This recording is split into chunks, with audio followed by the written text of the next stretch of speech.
Good evening, everybody. I'd like to call this meeting back to order. Welcome to the council meeting of July 8th, 2019, and please join me for the Pledge of Allegiance.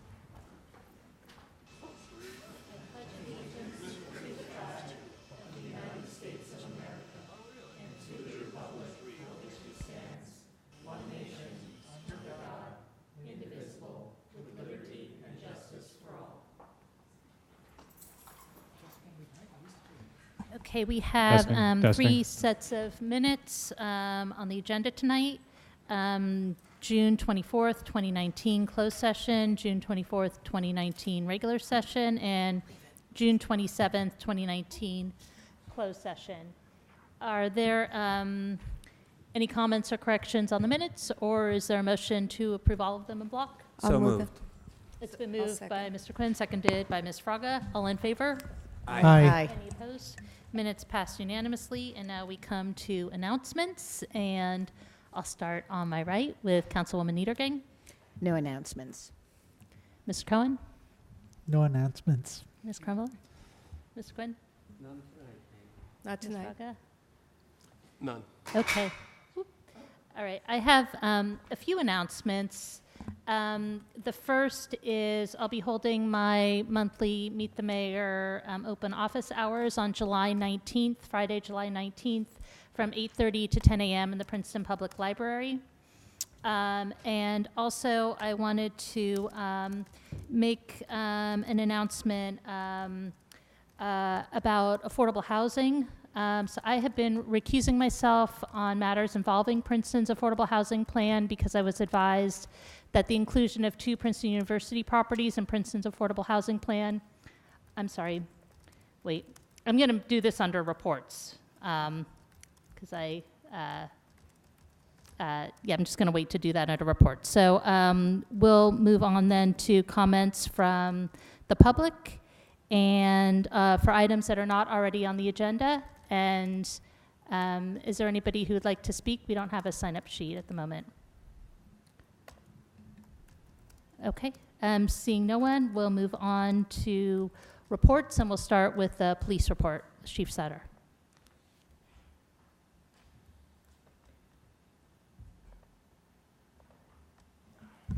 Thank you, Mayor. I just have a couple of three brief announcements with regard to the reports. The first issue is the report, which will be summonses versus warning by race, our new report that we've included. You'll see in both reports, April and May, they're the same. That was just a oversight, so we'll be correcting that on the website, that's May's report in both. So that's the most up-to-date information, actually, that you see in the report.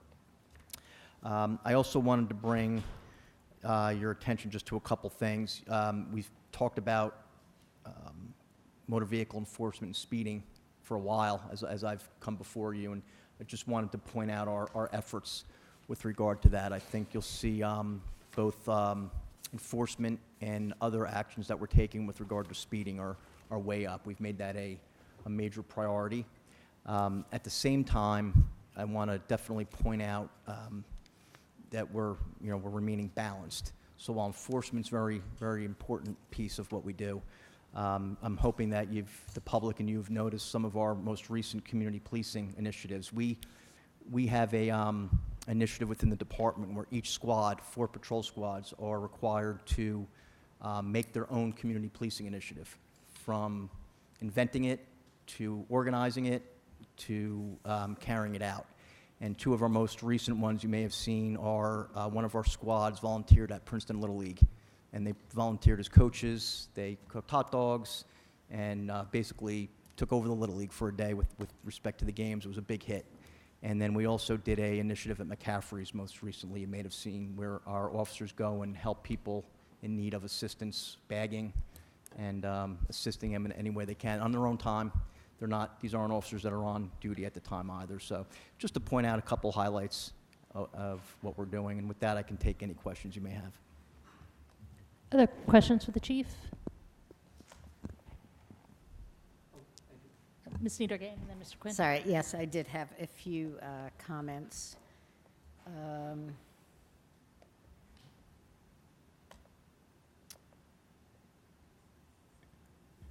So just a few comments on the report. It's great that the bicycles that have been kind of in bike jail are being given away. And I'm wondering if there's been any effort to like partner with local bike shops that can help refurbish them and. Yes, so we, after we got that resolution approved, we immediately partnered with our Human Services Department.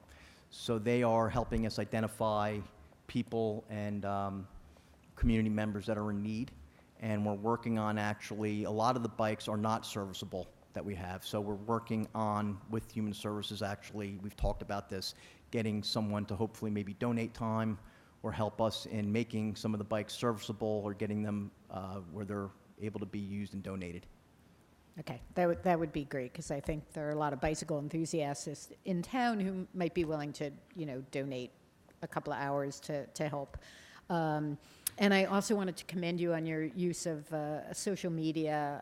I follow the police department. It's a great feed. It's a great mix of, kind of calls to action and also showing what the police are doing in the community to build community, to build trust with the community. So it's been very impressive. That's something I've wanted to say for a while.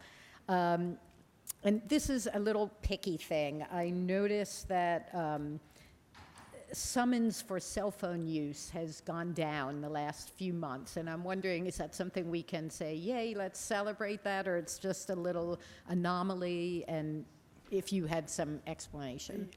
We will often, the best explanation I can give you from, experience without digging deeper into it is we will often do initiatives within the department where we will identify, maybe through accident reports or other means of violations in a certain area. So stoplight or stop sign violations may be a contributing circumstance in a certain area a lot, so we'll go and conduct selective enforcement for that. So cell phone use is one of those things where we get a lot of accidents for where the contributing circumstance is driver inattention. That can, and we review that in our accident reports and track that. That can often be attributed to cell phone use. So we'll do targeted enforcement specifically for, let's say, that violation in a certain area where we're seeing it. Same with speeding. So usually that causes, specifically with cell phone use, that fluctuation. But I will look and see. We track all of our enforcement details for what the violations were, where the warnings were issued. And if there was an organized detail where we put an officer out somewhere for a reason, that'll all be tracked. So I'll look deeper into that and Okay. get back to you. I'd love to feel that progress was being made Right. on this, because it's so dangerous, but I don't want to celebrate something that is just a little anomaly. It's or probably glitch more of in an the anomaly. data. Okay, all right. Thank you very much. Thank you, Mayor. Chief, I want to take this opportunity to ask you to cover, for the benefit of my newer colleagues, to talk about use of force. So we've had, both on the March report and on the April report, incidents of use of force. One involved 2 officers, one involved 3 officers. If you could just cover, refresh our memory on how these are investigated, what the follow-up is internally and at the county level, I think. Sure. So the first thing to understand with use of force is the levels. A use of force starts at the most minimum level with physical force. Literally, if somebody resists handcuffing and you need to grab a wrist in order to secure it, that's a use of force by state attorney general guideline. That gets recorded as such. The majority of our use of force incidents are those physical types. As a matter of fact, this year they've all been physical resistance. So they're all related to that type of physical resistance where officers have to use some type of physical force. So, I mean, that's a good thing that's where the levels have been. Internally, so there are guidelines at the state level, at the county level, and internally. We have to report every use of force to the county and also county prosecutor and also to the attorney general. That gets reported every year in total. If there's serious injury or deadly force that gets investigated, obviously immediately, by the county and by the state. We are walled off in those investigations, which is one of the newest changes, especially with lethal force. But internally, with every single use of force that's used, as minor as it is, it goes through, these are the levels that the review goes through. The officers involved, so remember that if one person is resisting force, resisting arrest, let's say, and 3 officers have to be involved in restraining the person, that's reported as 3 different uses of force. Mm-hmm. So that's why sometimes you'll see these numbers. It may be one incident, but it could be a fairly violent thing where 4 officers or 3 officers might have been needed. That gets reported as the number of officers involved. What happens from there, obviously the reports are done. Any notifications that have to be made are done, but internally, the following steps are taken. So the immediate supervisor reviews the report, the use of force, and how it was used. If there's video from our in-car video or recording, they review that. They make a written determination as to whether it was proper or improper in their opinion. From there, the report goes 2 ways now. It goes to the lieutenant in charge of the division where the force was used and to internal affairs. So now there's 2 simultaneous reviews taking place. Those same processes followed. It's reviewed. There's either the supervisor may believe that training is needed. It may be, some may deem that it was improper. And then that reporting may go either to the county or state if it's deemed to be improper. If it's deemed proper, it continues up the chain until the 5th level of review gets to me. And then I'm the final, there's 5 people that have reviewed it, supervisors that have reviewed it prior to me. I make a determination at that point, and the investigation is either obviously found that there was a problem, that there was a violation of rule, maybe there's a policy that had to be changed. We may have to change a policy. All those things are considered, and then it's adjudicated at that point. So there's literally, just internally, 5 levels, and then if it's more serious, there's actually 7 levels as it gets to the county and the state. Thanks, Chief. Really quick came to mind regarding the bicycles. First, great work. I'm glad to see that that's working. And as far as getting someone to hopefully work in tuning up make them serviceable, I understood from someone from Human Services mentioned that there was an organization in Trenton that would do workshops to teach your students or anyone interested in learning how to fix or tune up their bikes. So I will reach out to them and suggest perhaps seeing if we could bring something like working with our community partners to bring that here. The second one was the comment was made about the social media. And I understand it's one individual that's doing that. It's a part-time job for an officer, and Sergeant Williams is completely responsible for our social media footprint. Right. So it's his creativity, it's his, he's taken it to new heights. So yeah, it's part of his duty, and a lot of work goes into it, yeah. So you know what my follow-up question is going to be, do we have someone that is learning how to So take we that do, over? and what I'll say with that, though, is, especially in his case, it's, in my opinion, I'm in awe of him. It's really an art, what he does. It's a lot of his own creativity, so we'll sure try to match what he's currently doing, but he's kind of a real special person, so Yes. we'll try to imitate. Okay. For sure. If we're talking about who I think we're talking about, I can say he would be a difficult person to replace. Yeah, Not yeah. easily replaceable Yeah, person. he's a special guy. Most Right. definitely, but we want to be able to continue that Right, that social that presence on social media. Thank you. I had a question, if you could just give an update on where we are with the tour buses. Council had passed an ordinance Yes. a few weeks ago, and wondering where we are with So, implementation. and I'm turning to my left for some we have been working internally on messaging, signage, and translation of both, so in various languages. I know Lieutenant Maurer in our traffic unit is working with Deanna and her staff to get that stuff implemented and ready to go. And that's the last. I think some of the signage on Nassau Street has been installed. And before I went on vacation 2 weeks ago, we were working on getting the Mandarin translation of some text that would be provided to the various tour agencies. At this time, we were trying to track down some leads on who has the latest list of the tour bus companies, and the one name that we had did not have a current list, so we'll be working close with police on making sure that we have a comprehensive list. Yeah, I know there's a couple businesses on Nassau Street Yeah. who had offered information, but that's probably who you reached out to. Yes. We can try to connect after the meeting to see if there's other sources. Are there any other questions for the chief? Just want to make one comment. Councilman Quinn's comment is a good segue to what I wanted to mention. I had the chance to not investigate, but to participate in our police department's de-escalation training. And I want to tell you that I was so impressed by the way we use technology, et cetera, to make sure our officers are properly trained.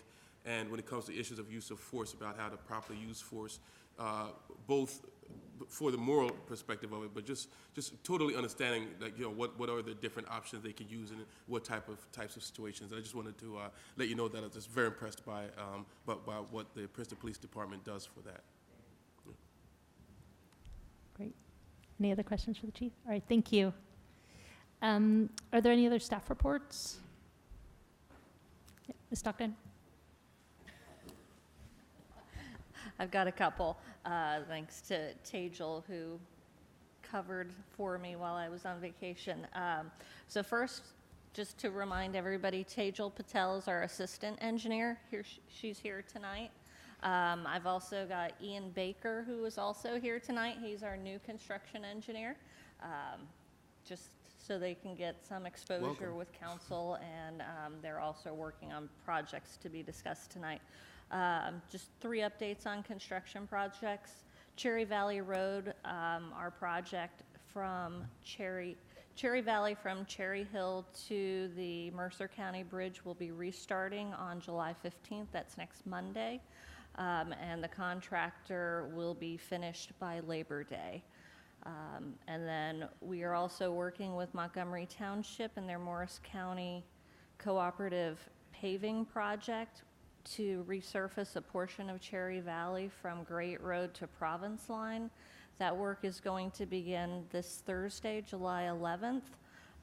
It will be 2 days of milling the road surface and 1 day of paving.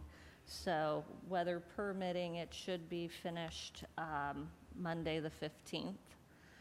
And then finally, Bank Street, we were supposed to have the water company's contractor start work today, and they unfortunately had a delay, and we don't have a new start date. So as soon as we get that start date, we will be broadcasting that to the neighborhood as well as social media, and letting you know that as well. That's it. Great, thank you. Are there any other staff reports? Nope, okay. I'll start on my right with council reports. Any reports?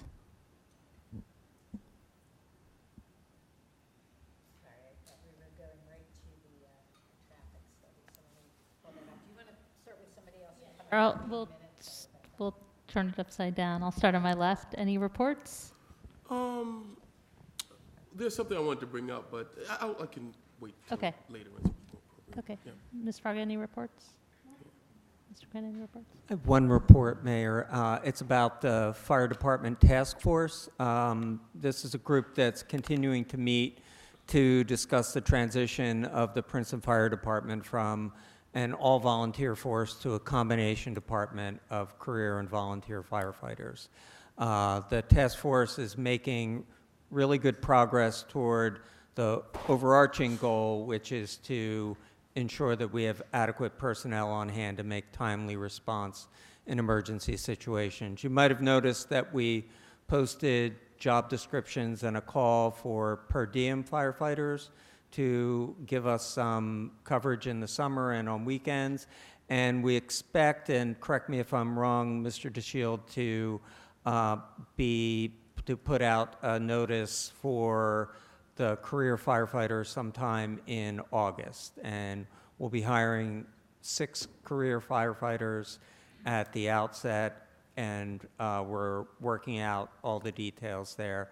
But it's been good work with a big group that includes the presidents of the 3 companies, the chief, and the deputy chiefs. I always hesitate when talking about rank.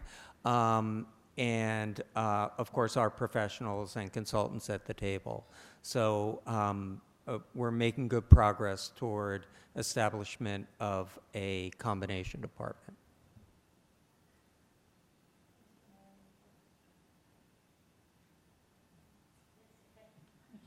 It's my turn. I have 3 reports from the Environmental Commission. PC heard presentations from Climate Central at the last meeting, which is working on a national bipartisan carbon tax and rebate plan, and also from the Princeton Student Climate Initiative, which is working on a similar plan for the state of New Jersey. And both of these would involve taxing the production of greenhouse gases and giving rebates to households. So in states that it's been done, it's actually been a great reduction in carbon emissions while protecting people who might be most affected by increases in prices. So a resolution on that is going to make its way to council eventually. And I also wanted to report about a field trip that some members of the Environmental Commission, along with Councilman Cohen, went on to 2 affordable housing sites that have been developed using Passive House Net Zero guidelines. They saw 2 sites. The first developer has done many LEED Platinum projects, but only 1 passive house, and did have some challenges keeping the costs in line with the Passive House project. But there's a steep learning curve, so that's to be expected. The second developer has done numerous projects and has found that the cost was equal to standard construction, which in my mind is just a fabulous thing that we could do housing construction projects here and reduce our carbon footprint without spending any more money in construction. So the PC members, and I assume Councilman Cohen also, were really excited by this and hoping that we can replicate this in Princeton. From the Public Transit Communications Task Force, the task force has produced a new brochure showing how transit in Princeton works, connecting the Freebie to Tiger Transit, to the Dinky, to suburban transit lines, and it actually shows that there are real ways to get around Princeton without a private car, in addition to biking and walking. So that's exciting, and that's being distributed at various sites around town. And finally, from the Shade Tree Commission, there was a recent article, I think 2 weeks ago, in Town Topics about our arborist, Taylor Zapruder. And Taylor is just really a gift to this town. He's passionate about his work, and not only that, he is so good with people. I went out with him on his rounds when I first got onto council, and people are inviting him in for coffee and cookies, and just because he treats people with such respect and really conveys the highest standards of community service. So I just wanted to encourage you to read that article, and Taylor also paid some tribute to the really good work that the Shade Tree Commission is doing in protecting our trees and encouraging people to learn how to take care of them. That's it. Thank you. Great, thank you. I have a couple reports. The first is that you may have noticed staff out today changing the stickers on the parking meters, so the new rates have started to go into effect.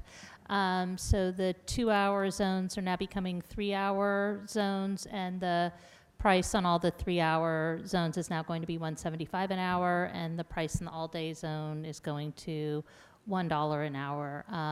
So they're We're hoping that as the switch gets made, everything works perfectly, but there might be some hiccups this week. So we're asking folks, if you encounter a meter that is not acting the way it should be, to please let us know so we can get it fixed. And I wanted to make my report now on affordable housing. So I have been advised by council that I no longer have a conflict with respect to the affordable housing litigation. So I will no longer be recusing myself on that. And I would like to take this opportunity to report on where our plan stands and the next steps. So Princeton's obligation remains the same at 753 affordable units. We'd already built 256 homes for which we will receive credit. We are also eligible for a sizable number of bonus credits, the exact number of which will depend on the final specifications of our ultimate plan. As a result of our negotiations with Fair Share Housing Center, there have been a number of changes to the draft plan presented to the public back in May of 2018. Unfortunately, although we are close, we have not yet reached a final settlement, and therefore we are precluded from sharing details of those discussions or our proposed plan at this time. However, we continue to feel that it is important to be as open and transparent as possible. As has already been publicly discussed, one addition to the plan is the former Save site, which will produce 64 affordable homes in an 100% affordable development. In addition, the town has been in discussions with Avalon Bay. The company has recently become the contract purchaser of the property on Thanet Circle. We are discussing a number of options for including affordable housing as part of any future development there. We have also been in communication with the school district so we can jointly plan for impacts. We are exploring all options available to us to assemble a plan that meets our obligations while supporting the goals of economic diversity, adequate housing for our seniors, and development rooted in smart growth principles, building in areas with access to transit, shopping, and jobs. We want to be as open as possible as our plans develop without compromising any of our fiduciary and legal responsibilities. This plan has taken longer to get approved than anyone expected. We think we are finally closing in on a final plan. We will do our best to keep the public informed to the best of our ability in the weeks and months to come. Okay, and with that, we'll move on to our work session, and happy to invite back Pete Kramer to talk about the 206 corridor traffic study and potential improvements on 206, Valley Road, Cherry Hill Road, and Mount Lucas Road.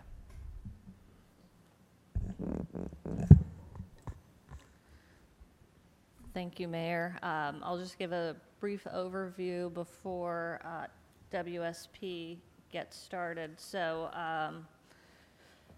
we started this process back in 2014, working with a different engineering firm at the time.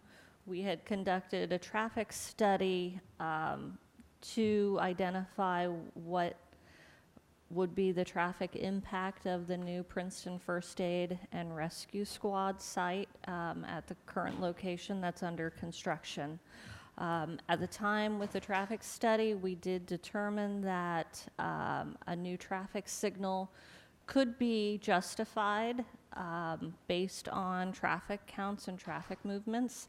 Unfortunately, because of the spacing of the intersections, it does not meet a standard for the Department of Transportation, who has jurisdiction on Route 206.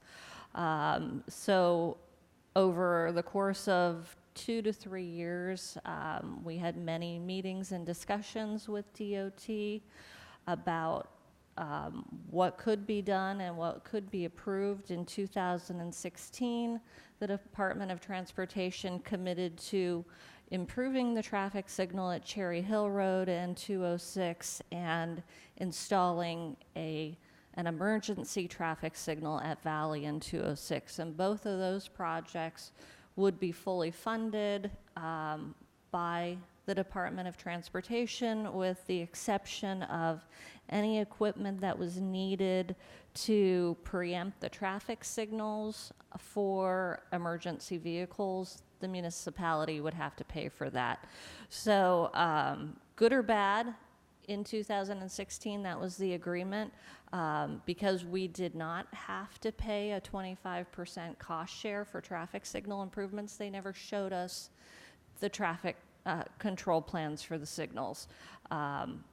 2018, when we were continuing our discussions about getting the process moving and the signals in place, they brought out the maps and finally showed them to us and identified that they actually could not build the traffic signals as they had designed them because they did not have enough right-of-way, enough land to actually install these traffic signals. So at that time, it was almost like we were going a few steps back. And so at that point, between the response from DOT and knowing that our traffic data now was at least 3 to 4 years old, we got a proposal from WSP to redo the traffic study and take a look at what the conditions were, and it worked out that because we had the permit to close Terhune Road from DOT, that closure took effect in January.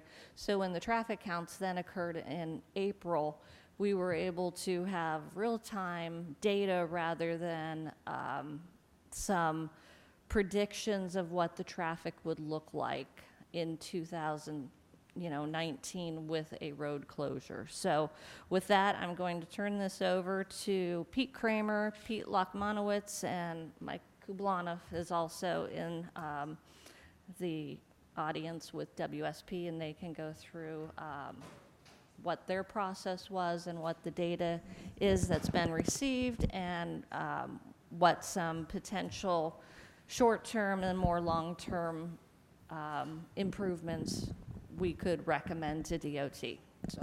And just before you start, I just wanted to just talk about the process of how this was going to work tonight with the work session. So we'll hear the presentation. It's meant to be a little more interactive. We'll get some questions and comments from council. We can open it up if there's people here who'd like to speak to it too. And then at the end, if there's questions or direction you'd want from us, we'll bring it back to council and make sure that everybody's on the same page, more or less. So go ahead. Sure. Well, thanks. We'll certainly be around here for your questions. So Deanna introduced us. I'm going to have Pete Lochmanowitz is our traffic engineer. So I'm going to give you the upfront, the data portion, the process portion, and then I'll turn it over to Pete. And the other thing is the mics, you have to be right on top of them so people can hear you. Okay. How's that? Is that good? All right. So obviously there's a lot of concern about the traffic flow and the congestion related to the construction. So what we're going to do, and Pete's going to provide this, we have a series of short-term and longer-term recommendations. And there's also some concern about pedestrian safety and mobility. So along with the staged upgrades to the striping, the equipment, the intersections, there'll be some new pedestrian sidewalks and crosswalks that will integrate into the existing sidewalks and create a much better flow. It is sort of difficult to walk through that area. So it's not just a highway and an intersection project. It's really a multimodal safety and mobility project. So the whole thing is necessitated by the closure of Terhune Road, and that was our starting point.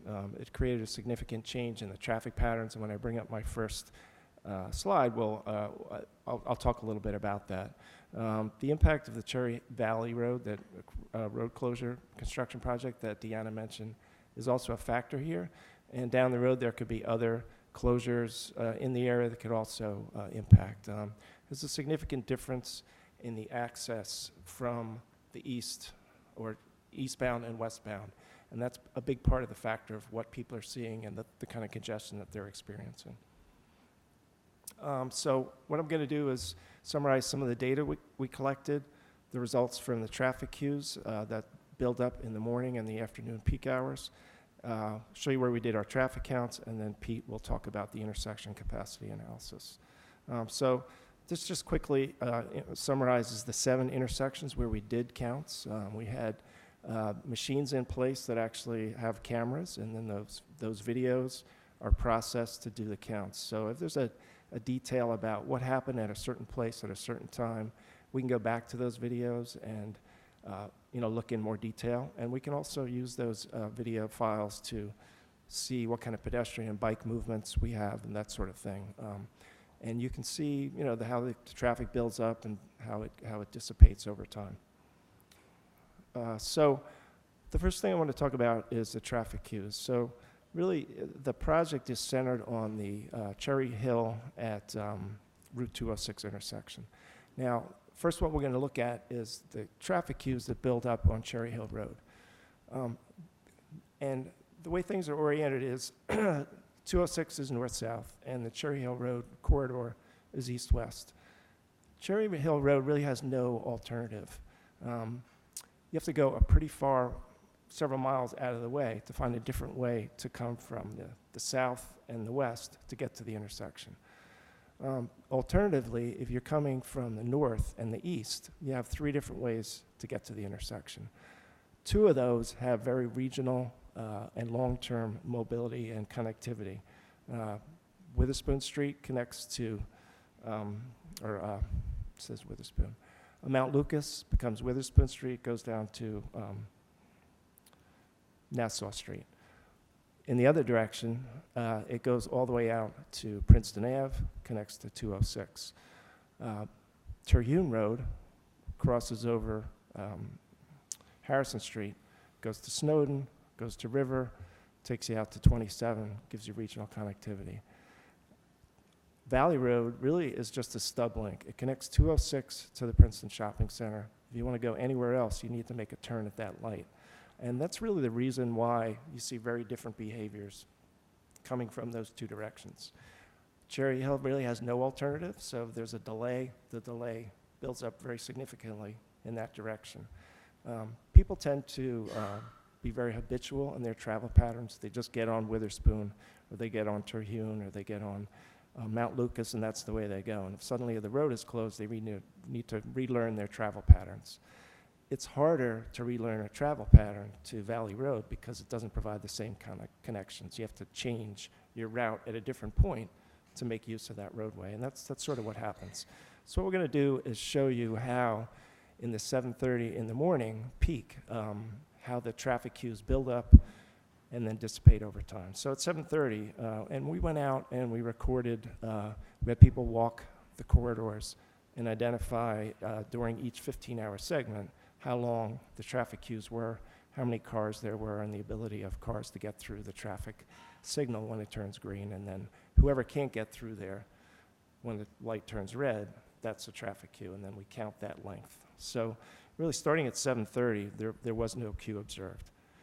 By 7:45, there was about a 3/10 of a mile queue, and that was between the 2 crossing streets. 8 o'clock, that length doubled to about a half a mile, and then by 8:15, that was about the peak length. It was about 56/100ths of a mile, so about 2,700 feet.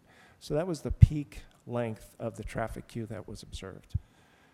By 8:30, half of that distance was lost to about 3/10 of a mile, and then by 8:45, the queue was gone. So that whole process of no queue to the longest length of the queue to when it started to dissipate and then disappeared was about an hour and 15 minutes, and that coincides with the peak hour traffic. If you observe the patterns, you can see a lot of cars are coming down and making the turns to get to Valley Road, to get to the schools, or to go across to Harrison Street, or to go to other places. But that's the primary move, and as I said, there really is no other way for people to make that traffic move. You got to go pretty far out of your way to avoid using Cherry Hill Road. So because of that, the queues in the eastbound direction are much longer than the ones that we'll see in the westbound direction. So again, around 7:30, there's no queue that was observed. At 7:45, and these distances are much shorter, so they're recorded in feet. And basically, we estimated about 25 feet per car. Car lengths vary. The distance that people stop behind another car varies, but it averages about 25 feet, and that's the number that we used. So these red lines are the lengths of the queues at 7:45 a.m. Really not very long. That queue is about 11 cars, 275 feet. You also see queues on Terhune and on Mount Lucas. Those are related a little bit to the fact that those are stop-controlled intersections. So if somebody is coming up Valley or Terhune Road, say the first car wants to turn left and the other 10 cars want to turn right, they all have to wait for him to find a gap. And because that's a stop-controlled intersection, he doesn't have the gap that a green light, red light intersection would provide. So that's typically why we see those kind of lengths that occur on the side streets that are stop-controlled. At 8 o'clock, it gets a little bit longer, about 300 feet, so that's about 12 cars. 8:15, 550 feet, that's about 1/10 of a mile, but that is the extent of the queue. Remember that we saw on Cherry Hill Road a queue of about 26 or 2,700 feet. That was the length. So it backs up about to the intersection at Valley Road. By 8:30, the queue is starting to dissipate. It's a little bit shorter. It's about 18 cars, 450 feet. At 8:45, you're back to no queue at all. So again, in both directions, that queuing congestion pattern is about the same length of time, say about an hour and 15 minutes, but much more pronounced in the eastbound direction than it is in the westbound direction. And again, that's partially related to the fact that there are at least 3 different ways to get to this corridor. And we really didn't see much of a queue or any of a queue coming up Witherspoon that was waiting, to get to Mount Lucas to get through the corridor. And so those were the AM queues that we saw. Now in the PM, so any questions about that first? Kind of understand the way I explain that? I just want to clarify, you took these measurements when school was still in session, I'm assuming? Yes, we did. The date was May 9th, Mike, I think? Yeah, school was still in session. Yeah, typically the best time to collect traffic data is when school is in session and in April, May, June, and then say mid-September to about Halloween when the time change occurs. So that's typically when we try to do our data collection. So then we looked at the PM peak hours. So there was no queue that was observed that was not able to get through a green light on Cherry Hill Road coming eastbound in the afternoon. We were also there from about 3:30 to 6:30, and this was the peak hour that we observed. So we weren't there just for that hour and 15 minutes. We were there for 2 to 3 hours in each time period, and what we did was wait until the queue started, then we started to measure them, and we always recorded the data and waited until a good amount of time, half an hour passed when the queue was fully dissipated. So in the PM, Could I yes, sir. ask a quick question? Did you also check sort of at school dismissal time? Because I would expect that a lot of that traffic in the morning is school related, and that you would find the same thing in the afternoon, that might be the peak hour would be 2:30 to 3:30, not 3:30 that we started in the afternoon. We started at 3:30 in the afternoon, so a little bit past the peak. Yeah. We could go back. Our observation is that after we took that data, people's behaviors, they started to learn different ways. They started to get used to the traffic patterns.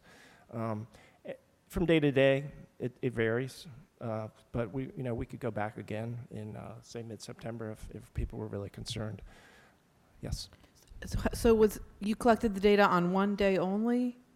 Yes, but it's all field time by 2 or 3 people. It's not like with the intersection counts where you set up equipment that counts the data. It's all personnel time. So in the afternoon, like as I said, in the eastbound direction, there really wasn't much of a queue. So starting around 4:30, there was a 1 or 2 car queue at 4:30 p.m. At 4:45, yes. Just to clarify, they did take the video recording was over a period of 1 week. So it wasn't just one day that all of this work is based on. The field observation work was 1 day. But they Okay. have the video records for a week. Okay, great. Yeah, all the traffic count equipment was in place for a week, and we have the video files that we can go back to. Just this part of the observation of the length of the queues and the behavior of the traffic was based on 1 day of data. Yeah.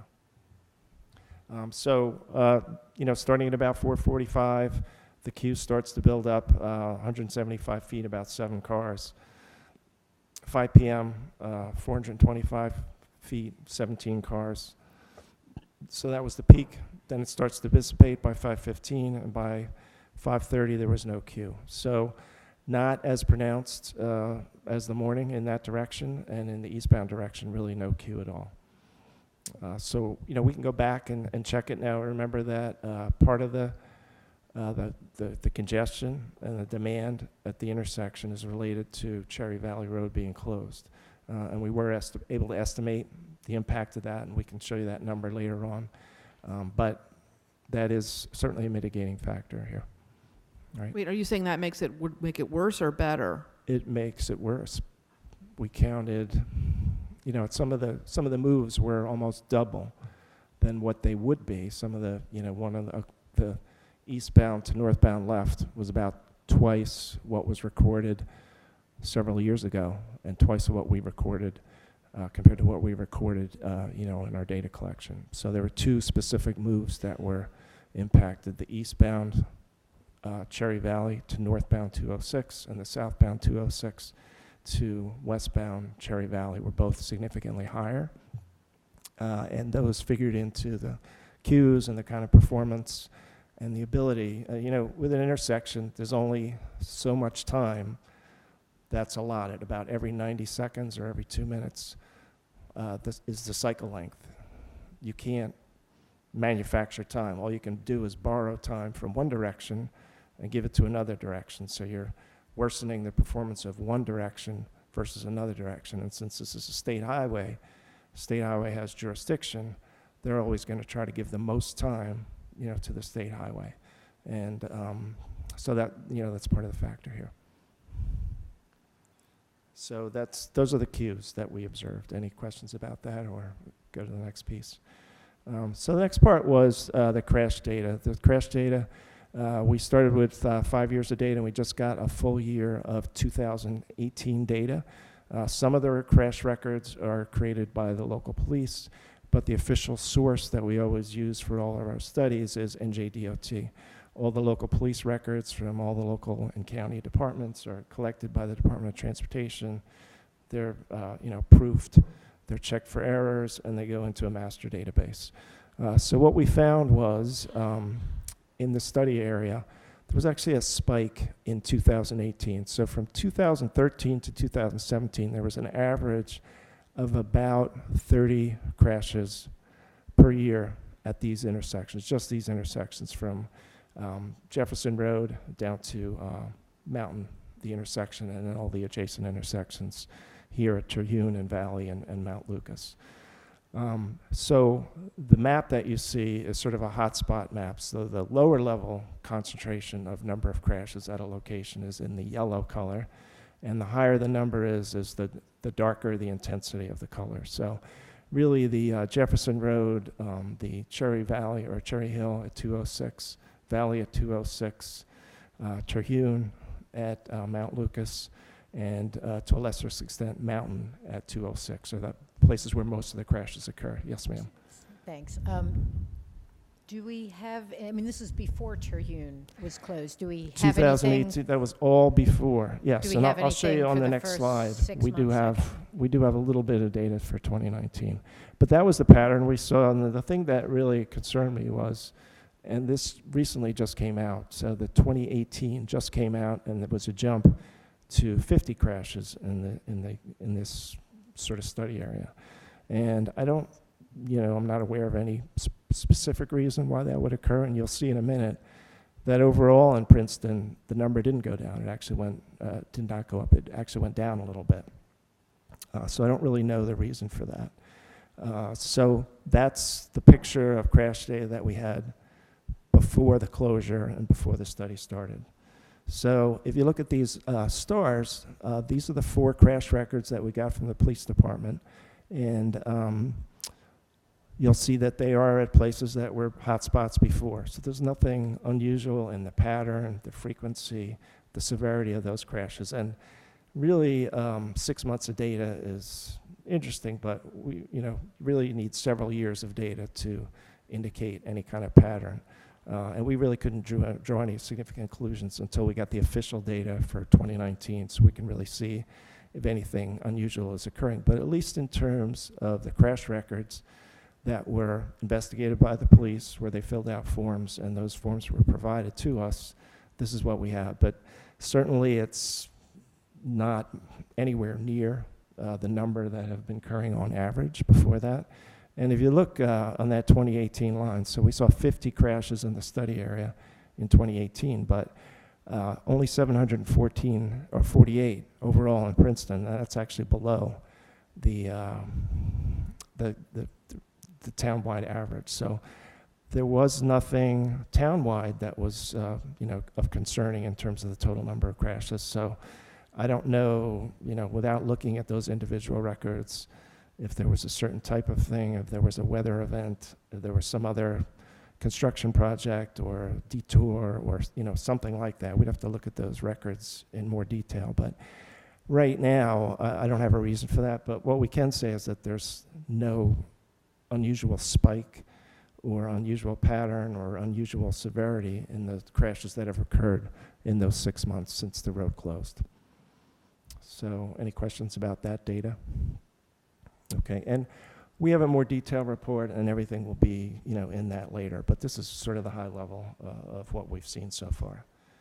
So the next part is to do the sort of traffic engineering part, and we'll sort of show you progressively the configurations and the different alternatives, and Pete will explain the level of service and the performance that we found from those.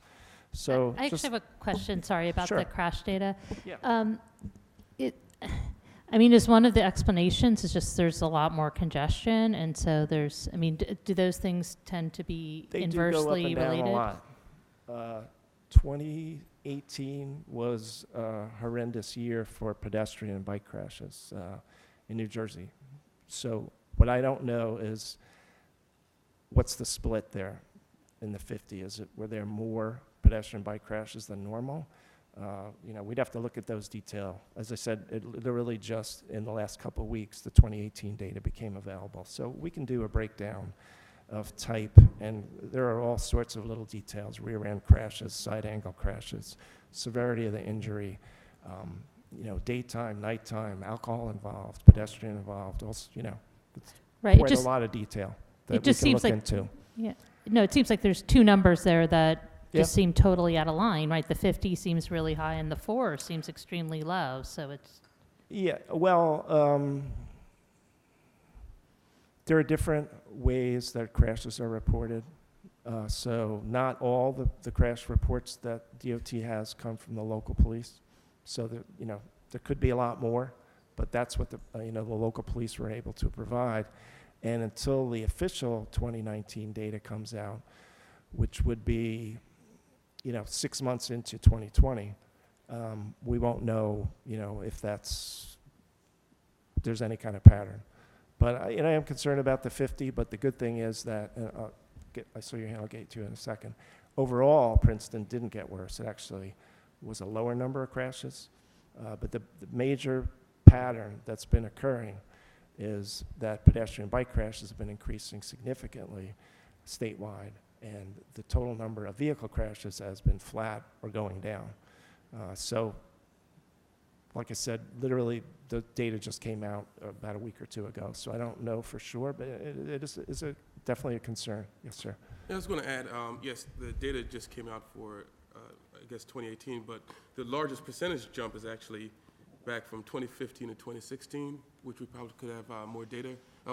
Presume we have more data for. Has anything been studied to find out what caused that huge jump from 21 to 38 in that study area? No, but if you look at the numbers, it's kind of a sine curve. It goes up, it goes down, and that's what's normal, is that there is no flat up, flat down, flat across. It does go up and down from year to year.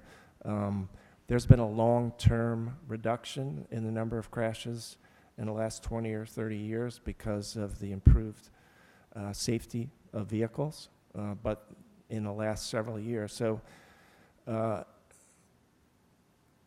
overall, if you look at pedestrian crashes, there was about a 50% reduction. Pedestrian fatalities nationwide went down about 50% from 1990 to 2009. We're almost back at the 2000, at the peak level, at the 1990 level, just in the last 10 years. So there's been a significant uptick in the number of pedestrian fatalities, the number of pedestrian crashes. Vehicular crashes nationwide have been going up, but not at the same rate. There are a lot of theories for that: distracted driving, heavier vehicles, that sort of thing. But from year to year, it's typically related more to weather, traffic patterns, that sort of thing. But it's the pattern is that there is no straight line, equation curve that you can say, this is what it's going to be next year.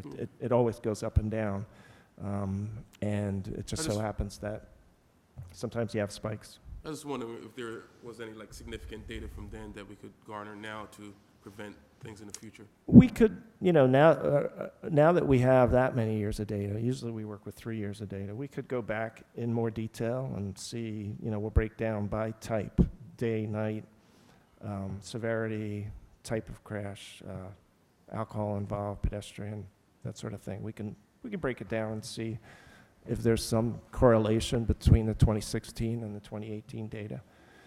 The key will be, what happened this year? Does it stay at 50, 45, 50, 55, or does it go back down to 30?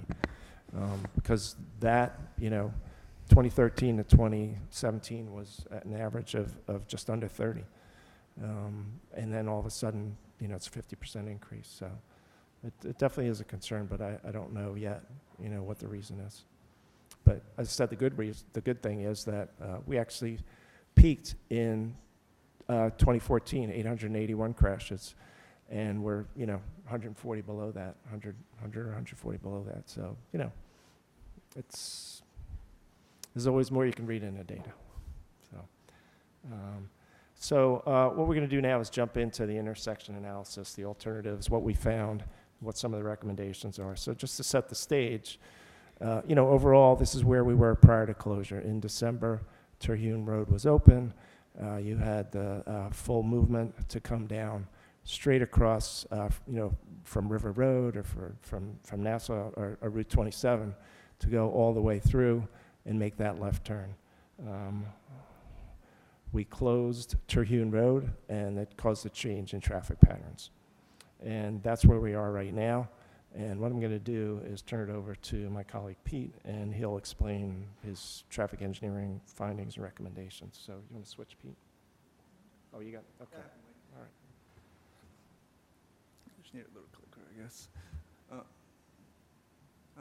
Okay. So the way we looked at this, we kind of broke it down into 3 phases. Phase 1 was something where we can kind of go in and do right away without getting the state involved and need their approvals to do anything along 206. And this is kind of something that Princeton did in, I think, April 9th was when this was completed. So it kind of includes just restriping along Mount Lucas Road. We did a little box out, Mount Lucas Road and Cherry Hill Road. So there was a lot of basically just congestion. Their cars would park and nobody could get through. So technically nobody should be stopped in that little box at that unsignalized intersection there. There's also some left turn slots that were added to the Terhune Road and Mount Lucas Road, and then also as you approach Valley Road, we added a left turn slot. So that kind of improved the flow along Witherspoon and Mount Lucas Road. There was no improvements onto Route 206. That basically kind of stayed the way it is today, as we can't do anything to that intersection without the state's approval. Could you repeat that? I couldn't hear, sorry. I'm sorry. Is that better? Okay. You want me to go back everything, or? Just the last couple sentences. Yeah, so I mean, the intent of this is what we called phase one. It was kind of just short-term improvements that Princeton can go in and implement themselves without the state's approval. So all the improvements were done along the Princeton jurisdiction's roadways. And anything along 206, we couldn't do because we need the state's approval to do any improvements along there. So all the improvements, like I said, were done along Mount Lucas Road and Witherspoon, and it's kind of just improving the flow of traffic there, but ultimately it didn't really do much to the critical area, which is Cherry Hill Road and Route 206. And then before I get into the details of the capacity analysis, I kind of just want to give you a quick overview of what the results show us. So the analysis gives us overall delay, and that's associated with level of service. So anything level of service A, B, and C is actually favorable. Level of service C is associated with 35 seconds of delay or less. Level of service B is 20 seconds or less, and level of service A is 10 seconds or less. So if you get stopped on a signal, you stand in for 10 seconds, level of service A. That's all fine, as you can see by the little sketches. I wish every road was like that, but unfortunately, we're closer to level of service D, E, and F, or most of the state roads. So again, level of service D is kind of more congested, and it's still considered acceptable by the state. And ideally, what they would like to see on their roadways is, on the main line, they would like to see level of service C, and on the side street, level of service D. Once we get into level of service E and level of service F, it's considered over-congested conditions, and we kind of try to avoid that if we can. Unfortunately, sometimes there's just not much we can do without significant improvements.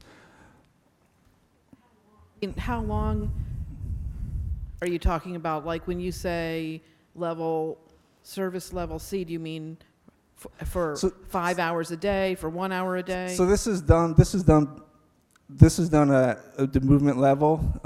So if you're approaching this intersection, let's say you have a left turn lane. So it's calculated for a left turn lane, it's calculated for the through movement, and it's also calculated as an average for the through movement. And then ultimately it's also done for the whole intersection. But when we do the analysis, we do it based on 1 peak hour. So we identify critical peaks during the day, and typically they're AM and PM. So when we do the analysis, we do 1 hour for the AM, 1 hour for the PM, and that's the analysis. And that's kind of what we've done for this corridor. We looked at 2 peak hours, 1 during the AM, and then they're associated with the cues that Pete was kind of showing. That's kind of the analysis that we did. And when it comes to the delay, level of service F is considered 80 seconds or more. So it's basically failing, but it just kind of keeps on going. So you could have 2,000 seconds and it's still on F. There's no cutoff after that. But 80 seconds or above, it's considered F, and it's a failing operation. So this is kind of the phase one analysis that we did for the AM peak hour. And we focused on the critical intersection of Cherry Hill Road and Route 206. And then so the main line, which is northbound, southbound, Route 206, we have level of C. That's favorable. That's kind of what the state wants to see. But Cherry Hill Road, eastbound approach, it's a failing operation. Now that shows an F. In reality, I think it's about 4 or 5 minutes of delay is what the analysis showed. So it's kind of representative of what Pete was showing with his Q delays. On the eastbound approach, again, we have unfavorable operations with level of service E. And those approaches are those levels of service are shown for the approaches. It doesn't show the specific movements, but I can tell you the westbound left turn movement going on to Route 206 southbound does operate at level of service F. So that's kind of the problem areas, that left turn, trying to go to 206 southbound, and then we have the through movement for Cherry Hill Road eastbound. Those are kind of our 2 problem areas. And unfortunately, what's happening is we have a heavy through movement going eastbound and a heavy left turning movement going westbound, and they're kind of conflicting with each other. So it's hard to make any significant improvement because they kind of want to go together at the same time, and there's not much we can do. But there's some things we identified. This is looking at the PM peak hour. Again, kind of what Pete was showing, there was no queue on the eastbound approach, Cherry Hill Road, so that's level of a C, so it's favorable. Level of service D on the westbound approach. And again, it's not shown there, but the left turn movement is operating at level of service E. So again, it is an issue during the PM peak hour.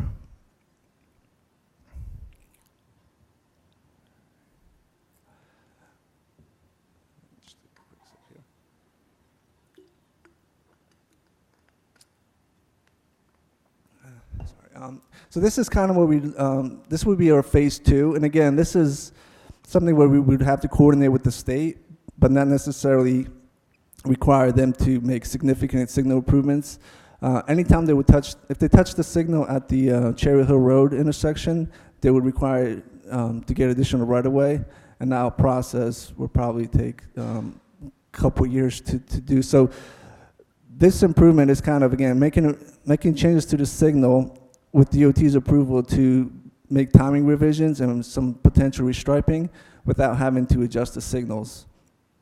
And then this also has the, it showed the emergency signal down at the Valley Road intersection. Valley Road and Route 206. So this signal was actually granted by the state. They're okay with putting that signal in. They're just not willing to put the full signal in at this time. And then some of the revisions to this phase would be retiming the signal. So we want to take a couple seconds from the main line. If you recall, the main line was operating a level of service C.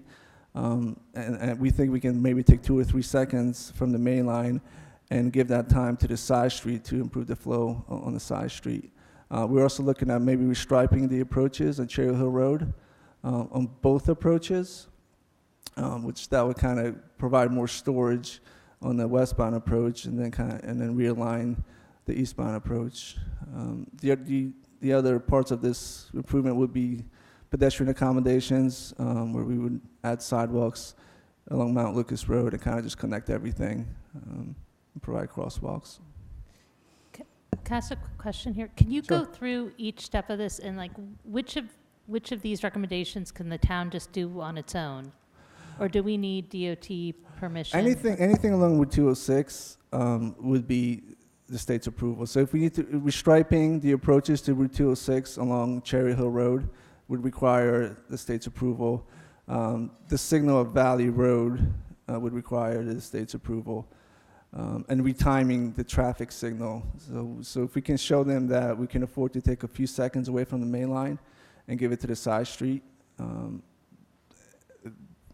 and they would basically send out the maintenance crew to kind of make that adjustment.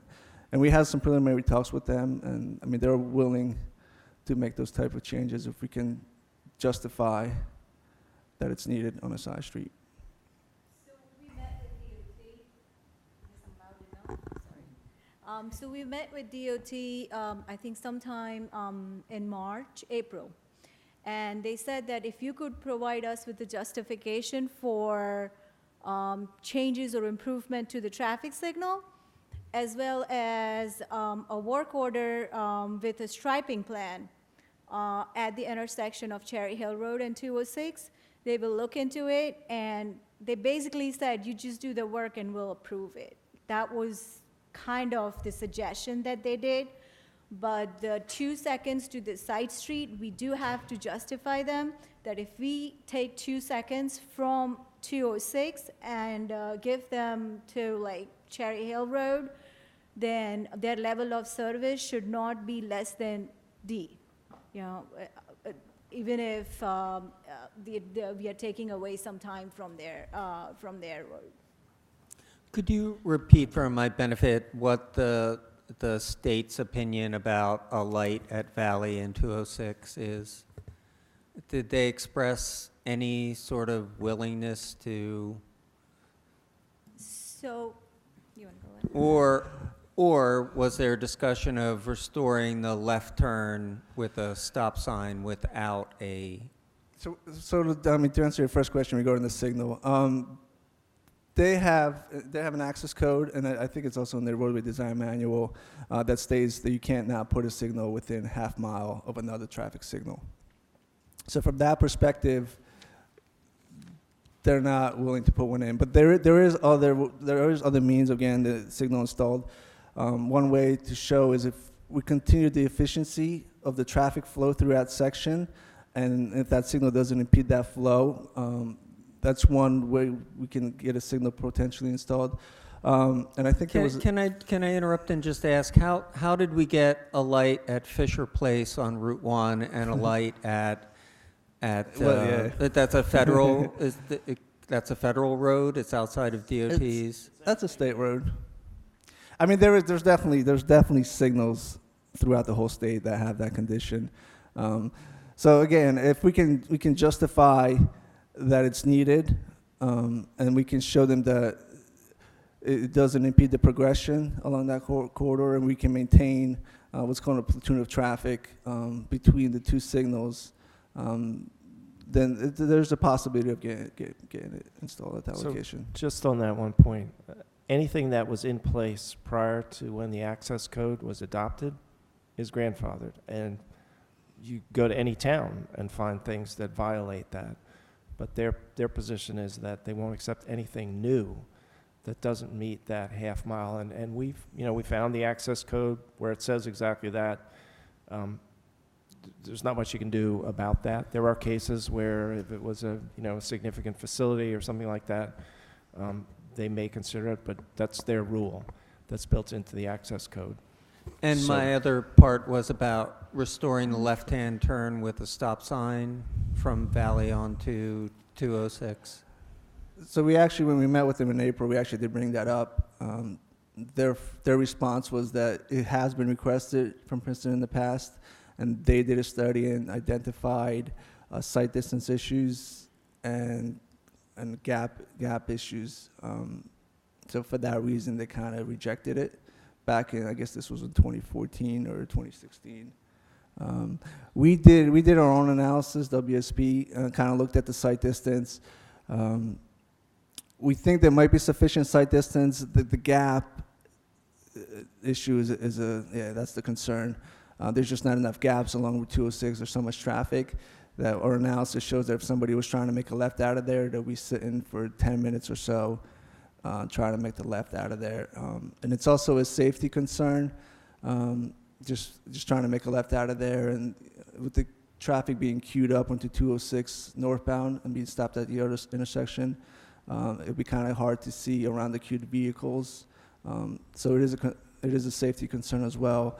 And back to Pete's data of the crash analysis, that was one of the hot spots for crashes, which is kind of surprising because it's only a right turn right now.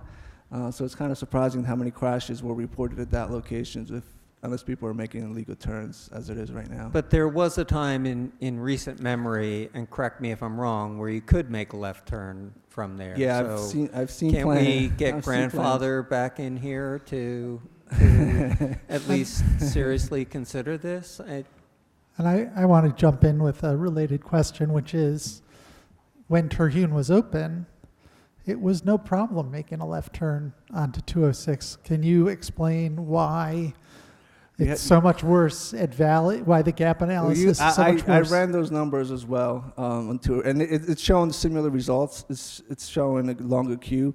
I've driven this section when it was open, and I've noticed there's a lot of courteous drivers on 206. So what happens is when the 206 northbound traffic gets queued up, they kind of let people out to make that left turn, and you kind of get halfway across, and then you can make the rest. You kind of see if there's traffic coming in and make it the rest of the way. In this section, there's probably cars moving at a faster speed, and they're not. The queue doesn't go up there as often to Valley Road, so it's not as easy. And again, it's one of those things where it's kind of like grandfather in, where it's there and it's working fine. But if we try to do it now from show DOT how it would operate, they're opposed to it. As you move north from Mountain, there's curvature to the roadway and the vegetation on the southbound side, it does restrict the visibility of that spot. You don't have quite the same problem at Terhune. I mean, we don't disagree with you that, you know, why can't it be done, or why was it fine before, but, you know, those are basically the rules that they have. And, you know, as you pass Mountain, vehicles tend to pick up speed as well, because it's more of a free flow kind of condition. There aren't any driveways. You have a jug handle, so there's no left turn to slow you down at Mountain. People tend to pick up speed through that section, and you don't have quite the same condition at Terhune. You're coming into a little bit more of a developed area. You can see things around you that visually slow traffic down. So even though they're so close, the conditions are very different. And maybe next time you drive north from Mountain on 206, you'll notice that the vegetation comes in from the left side, and it impedes the visibility of the intersection at Valley until you get to a fairly close point. And the traffic engineering is very strict in terms of that sight distance. So the sight distance that Pete's mentioning is the point back, measured back, from which you have a free view of that point. And it is restricted, especially in the northbound direction. I just wanted to get clarity from Tejal when you were talking about your discussions with New Jersey DOT. Did I hear you that they were open to restriping without us having to do studies, or would we still have to? No, we have to We do the no matter studies. what, we have to. Okay. Yeah. I have a couple of questions. It looks like, well, two things. First of all, I think the striping that was put in the box, for example, is not necessarily clear to everyone. And I'm wondering if I mean, in New York, you know, don't block the box is a common concept, and people know that. I've had people say to me, what is that white square on the ground? So I'm wondering if that is supposed to convey a message that's supposed to control the intersection better. I think we maybe need to do a better job. So that's one. Okay, I have a follow-up, but. So the way the do not block the box has been striped is a standard form of people not being able to stand, like, you know, it is in the MUTCD. It's a federal standard that is usually used for installation of signs and striping throughout the United States. And that is what it says. Now, if you want to make it more clear, we can put a cross or an X inside the box, which is also in the book. This was the simplest form. When we put it in, we were not sure whether it was going to work or not work. It is doing its job. The congestion, people are not standing right in the middle of the intersection, and people can still go back and forth on Mount Lucas unimpeded, as well as make turns on and off Cherry Hill Road. So this is a standard form. If people are not clear about it, we have installed signs that say do not block the box. But we could make it more clear or add more striping inside the box, but it is doing what it's supposed to do as of now. So your observations are that it is actually having the effect. So there's been a learning curve, and people can be taught. I think this is the first do not block the box in Princeton. Right. And people are learning. It's always a learning curve. Okay. It is something new that has never been done before, but it's doing what it's supposed to do. Okay. So my more kind of serious concern here is that the resolution to this really serious congestion problem looks like it must involve DOT, and it looks like any relief could be a couple of years away. Am I understanding that correctly? Or what can we do? I feel like this is an emergency, and I want to know what can we do more or less immediately to get some relief at this intersection while we continue to work on longer-term solutions. So a part of this congestion is because of the closure of Cherry Valley Road, and I guess Pete is going to talk more about it. Can you just... Yeah, can I just, are you guys done with your presentation, or are there more No, slides? there's a little bit more. So maybe, I think, like, why don't we, I would just ask, like, if somebody needs clarification, but maybe we hold a sort of broader question till after the presentation. I think it'll probably just be Yeah. clearer. Okay. So, I mean, we have a few more slides on it. So actually, this actually answers some of your question. So this is kind of like the short-term solution with DOT's approval, but it does alleviate some of the congestion because we're adding more time to the side street. So even if it's 2 or 3 seconds every cycle, there's about 40 cycles to an hour. So we're talking about 2-3 minutes an hour giving more to the side street, which it actually is a lot of time. So that's something that could be implemented depending on DOT's approval within the next couple months or 3 months or 4 months, whatever. I can't speak for them, but it's something that could be done in months rather than years. And that's kind of the purpose of this, is something quick where we can restripe it, we can retime it. We don't touch the signal, because once we touch the signal, then it becomes 4 or 5 years, well, about 3 years maybe, to do that work. And so this is kind of the results of the analysis. So looking at Cherry Hill Road going eastbound, previously we had level service F, and even though it just improves by 1 letter, that F was 3 or 4 minutes of delay. This level service E is about a minute and a half of delay. So it's a significant improvement by just restriping and giving some more time to the side street. We still do have on the the westbound approach, where we have the level service D. The left turn there still operates a level service F. The approach is okay, but the one movement is on an F. It got a little bit better, but not enough to kind of improve it or mitigate the F, I guess I can say. And this is looking at the PM peak hour. Again, so this is looking a lot better. We never really had an issue during the PM peak for the eastbound approach. The westbound approach is that left turn. It's still, I think it's a level service E during this peak hour. But again, this is level service B on the main line, which we could even take more time away from the main line and give it to the side street if DOT is okay with that. Just to kind of briefly talk about the timing. The way it operates now, it's just one timing during the whole day.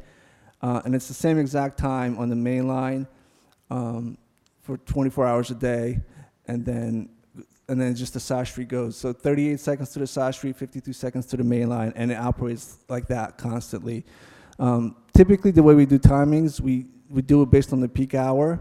So we might have 3 or 4 or 5 timings, and we specifically design it for that peak hour. So sometimes you might have more time on the side street, sometimes you might have less time, and that's something we can recommend to the state here, where, you know, during the AM peak hour, we can only afford to take 2 or 3 seconds, then that's what we take. But in the PM peak hour, if we can take 4 or 5 seconds, and we still have a good level of service on the main line, there will probably be open to that. So instead of using one timing, we can do AM and PM timing, and that would significantly improve the operation during the different peaks. So this is something that's kind of the more long-term improvement that would take a few years to implement. And this kind of includes, if you look at the Valley Road intersection, so this is where we're looking to install a traffic signal, a full functioning traffic signal at that location, where the left turns can be made under a signal operation. We could also, on 206 southbound, we would provide a left turn lane onto Valley Road, and then on the northbound approach, have a dedicated right turn lane onto Valley Road. Cherry Hill Road, we'll be looking to kind of just replace the whole signal, bring it up to standards, because even right now we have some poles that are in front of the guide rail, which again, if DOT wanted to touch that, they would have to put that back and behind the guide rail and make need right-of-way acquisitions to do all that. So this improvement would kind of be 2 signals, full improvement at Cherry Hill Road, and an new installation at Valley Road. The one thing I do show on there is, and I'm showing, so all the left turns I'm showing at Valley Road, all the left turns from, I guess, the west, is that west? east side. All the lefts on the east side would be made at Valley Road, and we would prohibit the lefts at Cherry Hill Road. And that's kind of just to move that traffic away from that intersection because of that short storage lane. Just to improve the flow on that whole area there. If we can get rid of those lefts and bring them down to Valley Road, and it still works sufficiently, then it just improves the flow, as shown by the sketch. So we're still showing level service E for the eastbound approach there, just because that movement is so heavy, the through movement. There's no way to process it. It just it's constantly moving,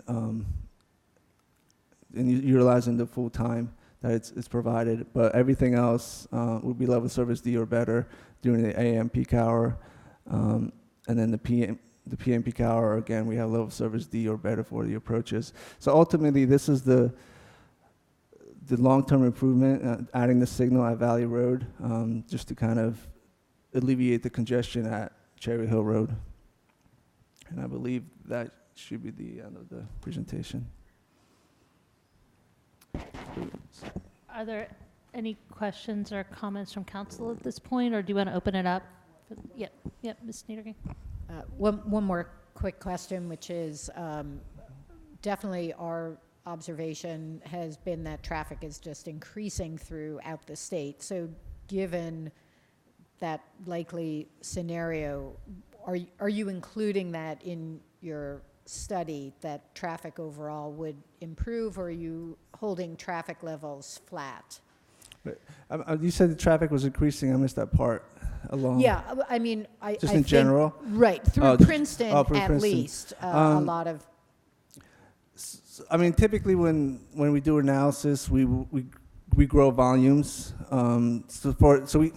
We have what's called a build year, which is 5 years out, and those volumes are. So if we do a traffic count in 2019, we grow the volumes 5 years, and then so that's build year when it's going to be constructed, and we also have what's called the design year, which is 25 years out. So we actually do the design for 25 years out, and that's kind of So we don't design it for current year. We build that in the future. The one thing I just wanted to point out, NJDOT right now does have a traffic signal optimization project going through this area, and I think it's from Route 27 to Cherry Hill Road intersection. They've kind of started the study when we did in April. And they're just in the process right now, and I think they did the data collection program. They're doing existing conditions analysis right now. So their process is they do the data collection, they analyze the existing condition, and they try to optimize the intersection, improve flow of traffic through the corridor. So they try to provide coordination, align the signals so everybody can make it on green. It's always not that simple, but that's the intent, is to try to provide coordination through that whole section. That project right now, their intent is to get those timings implemented by Thanksgiving. And my guess is they'll probably doing something similar where we are, where they're going to try and provide more time to the side street. Once they realize how bad the side street is, they'll probably try to take some time away from the main line and provide to the side street. As part of their project, they're also doing multiple timing plans. As I mentioned, right now it's only one that operates for 24 hours a day. As part of that project, they typically do 4 or 5 timing plans. So they'll have something that's for AM, midday, overnight, and then or other times, and maybe even Saturday. Well, maybe before the public speaks, can you just recap what you're recommending for in the immediate future, and then you have a short-term plan with striping, and then a longer-term plan with signals? Is that pretty much what you're talking about? But I forget what we can do immediately. Ultimately what happens is if we touch the signal at Cherry Hill Road in any way, whether it's even adding a new signal head, it's going to require the state to upgrade the signal to current standards, which is moving the poles into the right of way. So there's nothing in the immediate. So the only thing in the immediate would be a timing change, restriping, and that does provide significant improvement by just doing those type.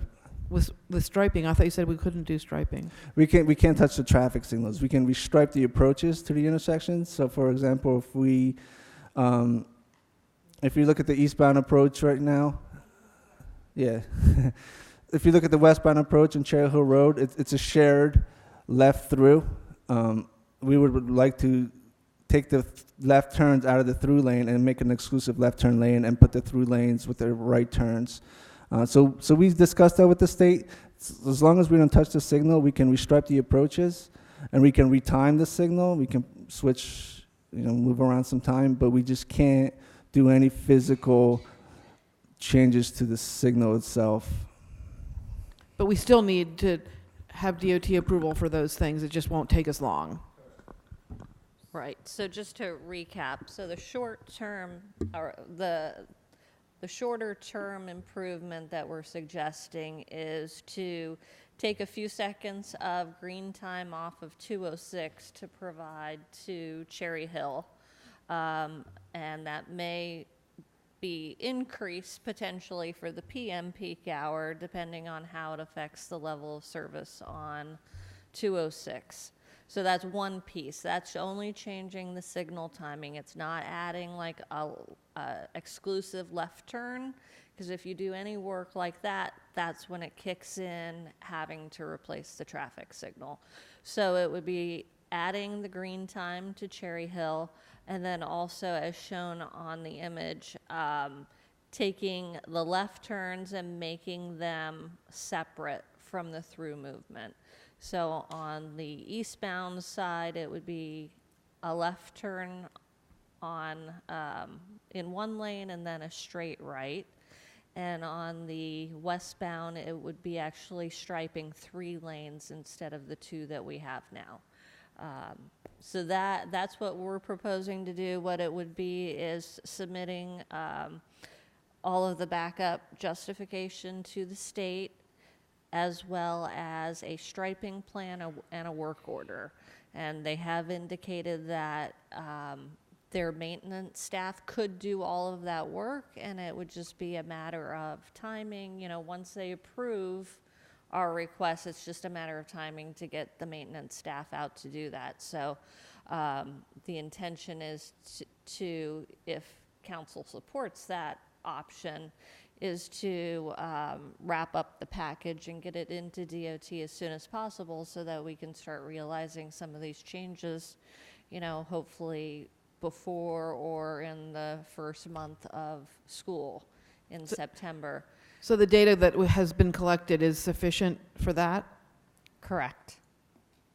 And then we have the option at that point, if we wanted to do a little bit more analysis, traffic data collection and analysis in like the October range after those changes have been put into place, to see what the impact of that was. And then it can then inform that, that longer build idea of additional changes. So everything I talked about was just on the Cherry Hill intersection. We still need to look at the Valley Road intersection for an emergency signal installation. That is still a part of the process. It takes a little bit longer. And again, this is another one that DOT actually just in the last month realized that they didn't potentially have enough right-of-way to build that emergency signal. And then it's further complicated because the land on the west side of the highway is Green Acres encumbered property, and DOT will not go through the diversion process with their own sister agency, and the Green Acres folks, to get that diversion, and they would rely on the municipality to do that. So we're still doing work to identify where their right-of-way is, and then to see if it does have an impact on the parkland. And we've looked at different options of, are there ways to install everything on the east side of 206 so that we don't even impact that side? It doesn't meet the standard convention for traffic signals, but there may be the extenuating circumstance of that diversion that could help us move that ahead. So that's the other piece in the short term that we're working on, is the emergency signal. And then whether or not we need the full signal, back when DOT was doing their studies in 2016, and so they felt if you made improvements only at Cherry Hill, it would be adequate. But again, their focus is on the main line. So we want to do the interim step and then look at what has that done, especially too with Cherry Valley Road reopening, what is happening in the area of focus, and does that affect what our long-term approach would be? Just wanted to follow up in terms of that emergency left turn signal at Valley Road. Do we have any idea of the frequency with which emergency vehicles want to try and make that left turn to justify the need for it?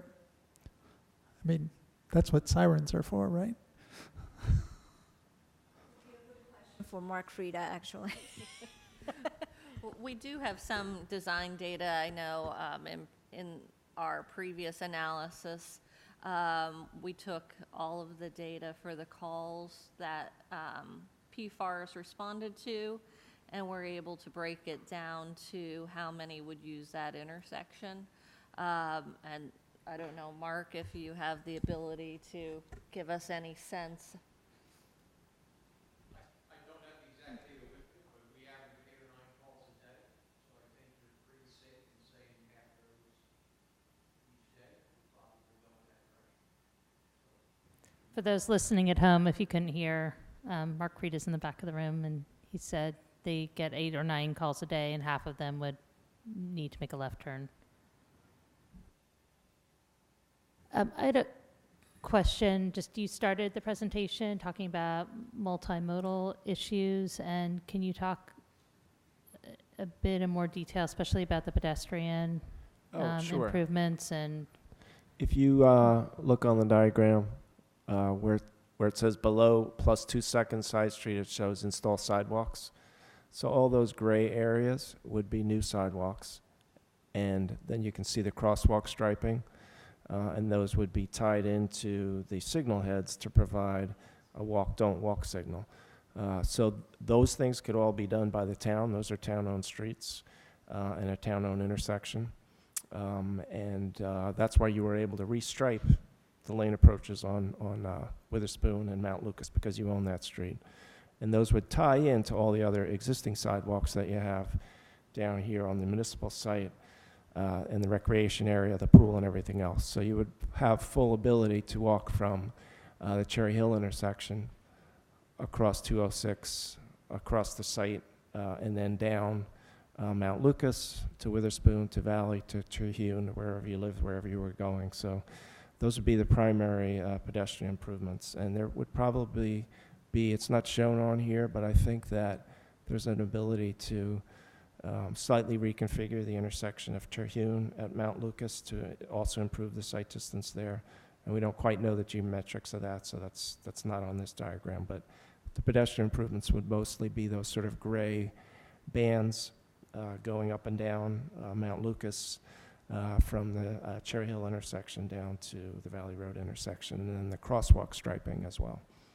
yeah, I'm glad you mentioned that about Terhune, and I'm not sure if it's Witherspoon or Mount Lucas there, but it's for pedestrians crossing that, there's something about the configuration of that intersection that the cars are coming down a hill, and Yeah, there's a I think change in pedestrians feel elevation. exposed there, just the way it's laid out. Yeah, when you approach the intersection at an angle as opposed to a 90 degree, the visibility is the same thing with the sight distance at Valley Road. It's the ability to see a pedestrian in time and react and stop when they're in the crosswalk. And the same thing for the pedestrians, the oncoming traffic. So that's probably why that would be done. And we don't quite have the geometrics on that, so we would update the diagram when that becomes available.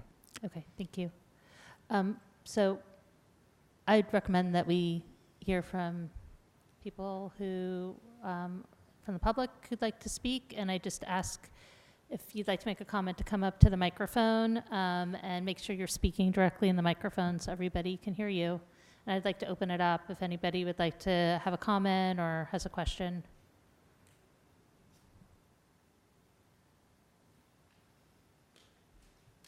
Hi, my name is Louisa Clayton. I live at 93 Mount Lucas Road. I walk to school with my kids every single day. So I have tons of photographs of the traffic problems. I guess my biggest comment is that I'm interested that your traffic study is so focused on the cars coming down Cherry Hill Road, and you're not really talking at all about so much what's happening on Mount Lucas. And you're not where Cherry Hill is really cars coming. There are not a lot of bikers. There are not a lot of pedestrians. There are some who I do see. But there are tons of bikers, tons of pedestrians coming down Mount Lucas and Terhune and Valley into the Mount Lucas and Witherspoon to go to school. And what I'm seeing in your plans is nothing new. You're not suggesting anything new in those sidewalks. I mean, there are sidewalks. I'm using them. What you're missing in that diagram actually are the curb cuts for PFARs and for the fueling station, which I think should also be taken into account in terms of safety for pedestrians and bikers. There are 3 curb cuts in between Cherry Hill and Valley Road. So I don't see those on your diagram. So I think those need to be taken into consideration when you kind of try to figure out how to make those it a little safer. Also, I will say that I personally saw a traffic accident at the corner of Valley and Witherspoon in May that was not starred on your diagram. So there are other things that are happening, and also I would ask you to expand your view a bit, because the traffic also backs up on Valley Road. And there are also lots of traffic accidents at the corner of Terhune and Jefferson. So it's a little bit of a bigger area on that side. So I would just maybe make a note of that. I do want to thank Chief Sutter for giving us a crossing guard at Terhune and Mount Lucas, finally. It made a huge difference the last 2 weeks of school. So we look forward to having that crossing guard back in the fall. And I will also say that for the peak hours in the afternoon, the high school gets out at 2:30 on some days. So I think you need to start looking much earlier than 4:30 for a peak hour at that time, because that's a big, big area where people are coming and going from all 3 schools. And I'm talking about Community Park as the elementary. So thank you. Okay. So just to clarify, if you look at this map, these are all the locations where we installed cameras. I know we talked mostly about Cherry Hill and Valley, because that's where the intersections are. But each one of these had a camera installed, and we have full data for each of these intersections. The camera is processed to pull out the vehicular data, but we can also get pedestrian and bicycle data, and that's what we've done in other intersections. So I apologize if we focused mostly on the 206 intersections, but we are looking at all of those, and Pete's analysis of intersection and performance looked at all those locations. Now, the software that's used to analyze intersections really only works on a traffic signal intersection. It gives you you can do it on a stop-controlled intersection, but it doesn't give you very good data. So we typically don't show those kind of things. We can provide that data in the report, but that's one reason why that was the focus. In terms of the sidewalks, we did just draw the lines to show the connectivity, not the foot-by-foot breakdown, but we would certainly include all the curb cuts, the driveways, and that sort of thing. So, but I don't want you to think that we did not look further than those. And I just want to jump up to the crash data as well, if I can get through this queuing data. And obviously we looked at the queues not just on Cherry Hill, but we looked at the other locations as well. So these are all the intersections where we looked at the crash data.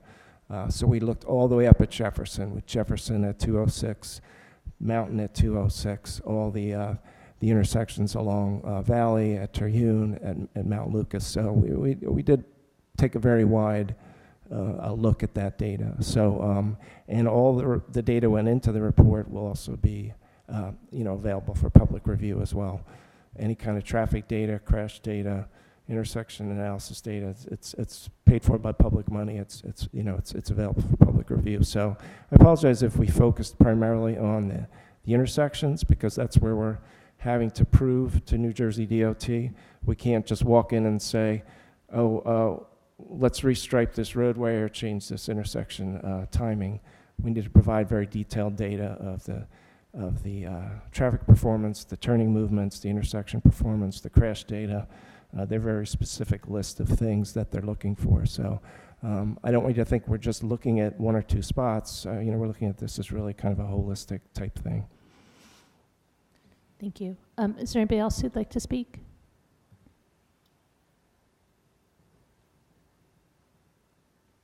I'm Kate Litvak, 61 Laurel Road, and I'd just like to say that much of the problem we're facing has occurred because we eliminated a left turn onto 206. So I urge you as you go forward, please don't consider eliminating a left turn onto 206 at Cherry Hill.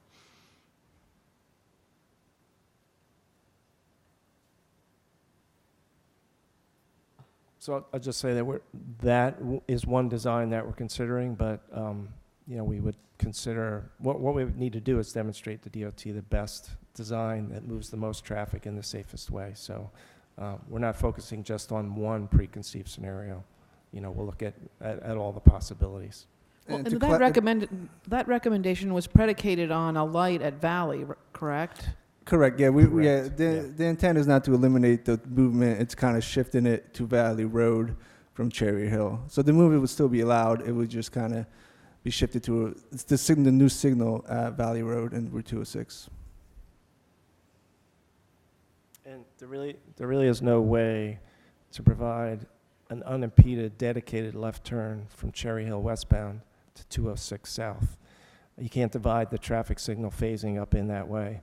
And the one advantage of the Valley as a hypothetical is that it would be an exclusive move that did not have a conflict. So that's really the complicating factor. That's why we wanted to split the left turn from Cherry Hill to southbound 206 to a separate movement, just like, Terhune at Mount Lucas. If the first car in line is trying to make a left turn and 10 other cars behind them want to make a right turn, it's very possible that they'll all have to wait when there actually was no queue impeding them. And if the first car in line at Cherry Hill with a combined through and left lane is waiting, made a left turn, all the cars behind them might be going through but can't get through. And that's where the queue builds up. So it's really the frequency of the left turns that have a conflict with the through traffic coming from the other direction. It's just not possible to add an additional phase and design the intersection in that way. So the goal was to see if you could make it work by eliminating that conflict. And it's just one possible alternative that would be considered.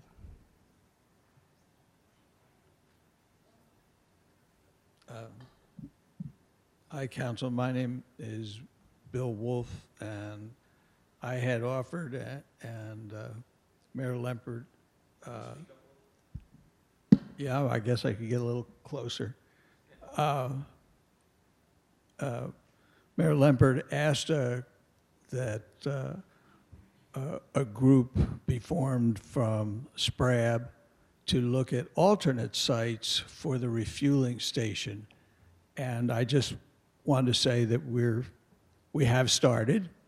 We think there are good alternatives, but it struck me tonight that there was no indication that there was any data about what has been a perceived problem of more traffic interference along Mount Lucas between Cherry Hill and Valley as vehicles were trying to make turns, including turns that were not foreseen in the design of that fueling station. And as of yet, we don't have any good data on exactly the extent of that problem. So if anything has been turned up in this study, we would certainly welcome hearing them. Thank you.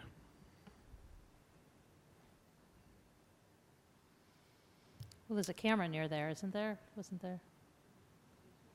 It seems like there was the location of one of the cameras was near that site from the... Yeah, we could go back and see if there are any unanticipated turns that maybe came up on the camera, but there was no camera, well, there was no camera at the fueling station, right? So I don't know that we have data on that. We can go back and look and see if there's anything to do with that, but our role is not to look at the location of the fueling station, that sort of thing. It's to really focus on the traffic flow and safety.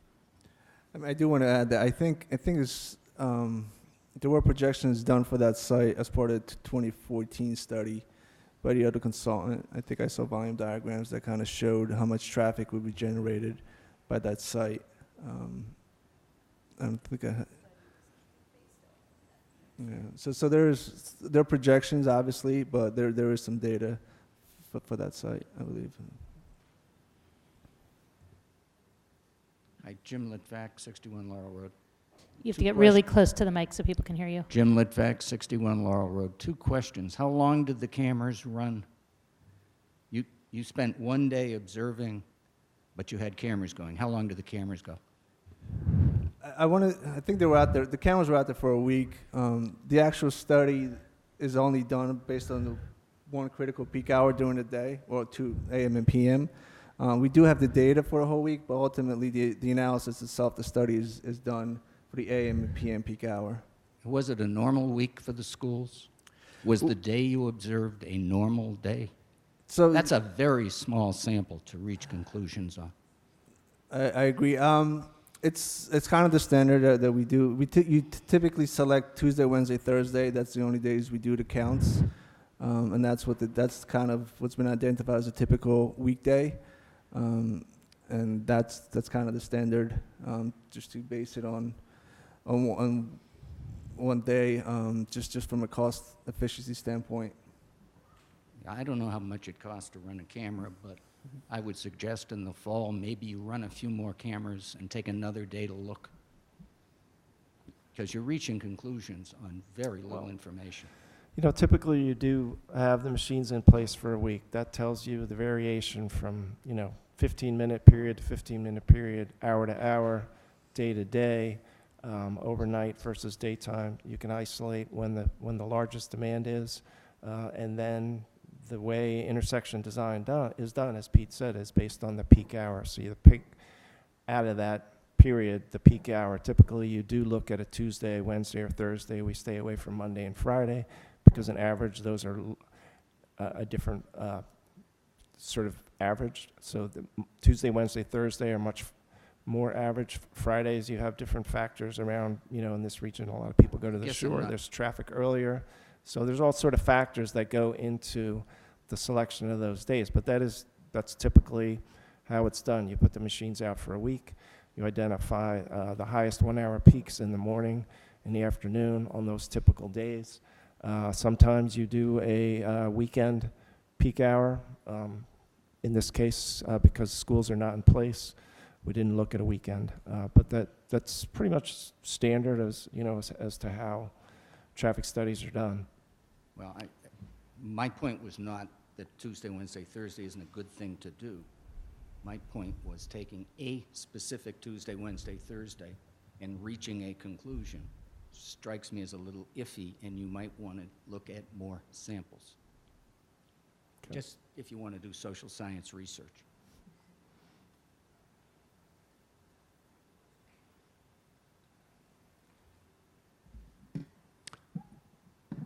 Hi, Dunbar Burney, 60 Laurel Road. We focused a lot on east and west traffic being kind of different in how they operate, but I want to point out that this small section of Terhune that's been closed was used for flow in both directions and had alleviated traffic down the hill from Cherry Hill. because at the traffic light intersection, it was possible then to make, for a while, a southbound turn onto 206 and then a quick jog across Terhune to get back into town. And so I suspect if we were to even go back to the traffic study that's expired and may not be up to date enough, still we would find much shorter wait times on the west side of the road coming eastward. Similarly, the removal of that short piece of Terhune for the westbound traffic removed, well, there were only 2 left turn options, one at the traffic light or one at Terhune, where, as we were talking, people were pretty kind to let people through at the Terhune site. That short segment being removed is a bad penalty for both flow directions. And so I think it ought to be on the table that we might look at opening that part of Terhune up again. I know there was a deed shift, but let's put it on the table as a way to fix this terrible problem. And so it might factor into what kind of redesign plans are being considered for the refueling station, because if the traffic involved with that, curb cuts and pedestrian safety, this is really all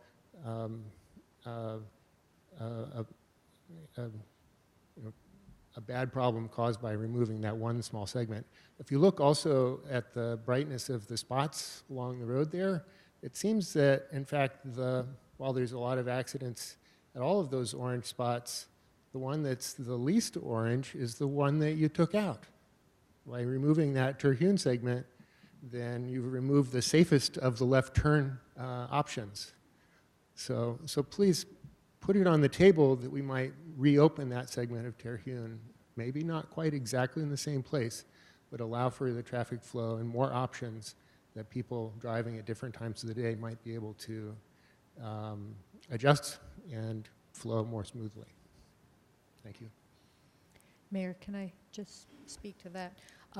After having a conversation with someone about the possibility of reopening that section even temporarily, I had a conversation with Mark Frieda, and he really impressed on me that the ship had sailed on that option. Now, whether it was indeed the right decision, I cannot speak to it, but PFARS has raised money, has committed to building their building, moving their infrastructure, all based on the municipality agreeing to close that road. So again, was it the right move or the wrong move? That's a question that certainly can be asked, but can it be undone? I'm really convinced that it can't be, and that would have been a great solution. I think definitely closing Terhune has exacerbated the problem, but I don't think that's where we should put our eggs going forward. That's not going to be the solution. So I wish I could say differently, but.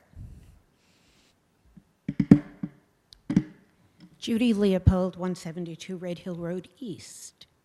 This is minor, but I think as you're showing these maps going forward, it would make sense to show the first aid station and the fueling station in the diagrams.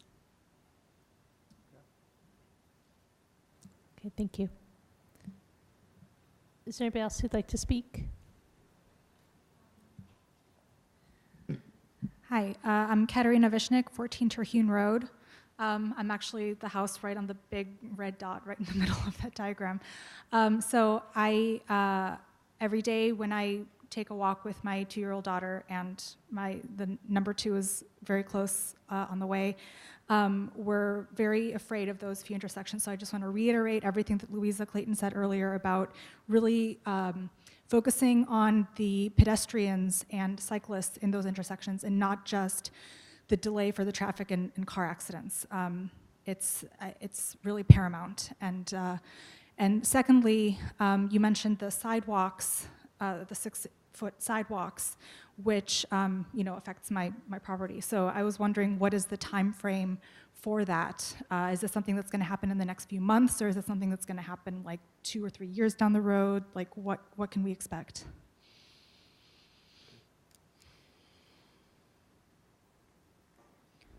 The sidewalk improvements are not happening within the next month, but we're looking at it in the next probably 6 to 12 months. Mhm.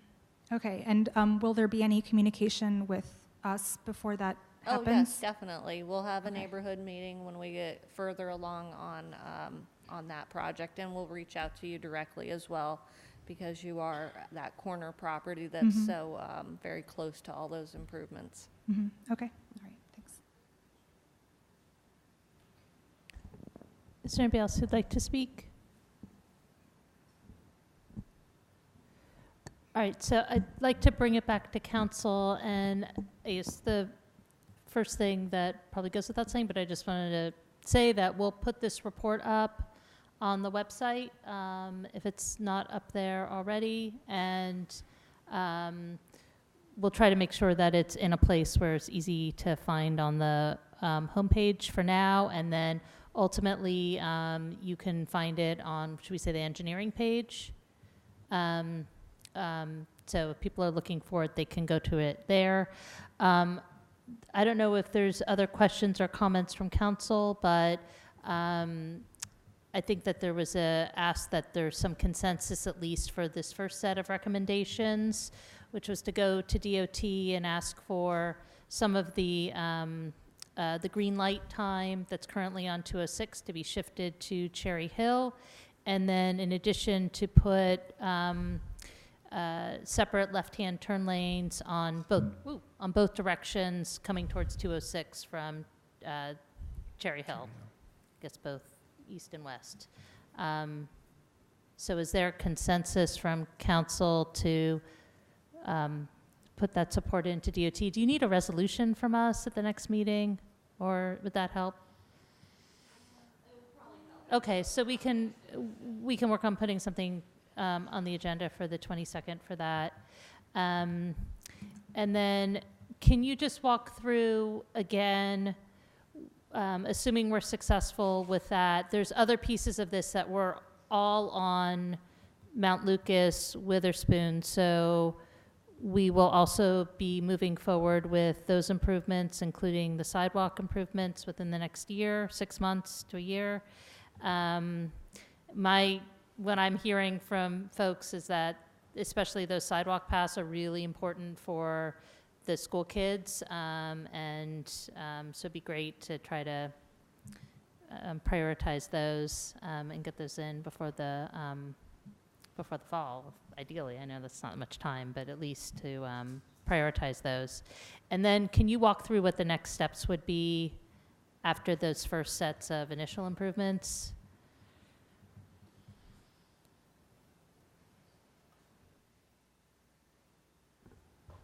So if we are successful working with DOT to get the timing change and the striping change made, then what I'd recommend is that we have WSP come out and do additional traffic counts and in-person observations of what has happened with the changes. I think it's also critical that it take place after we have Cherry Valley Road reopened, so that we can see how much of an impact that did have on the April data as well. So that would be the next step, would be some more traffic counts in October timeframe. And, but concurrently, like I said, we'll continue to move ahead with that, the emergency signal, looking at how that can be installed at the Valley 206 intersection.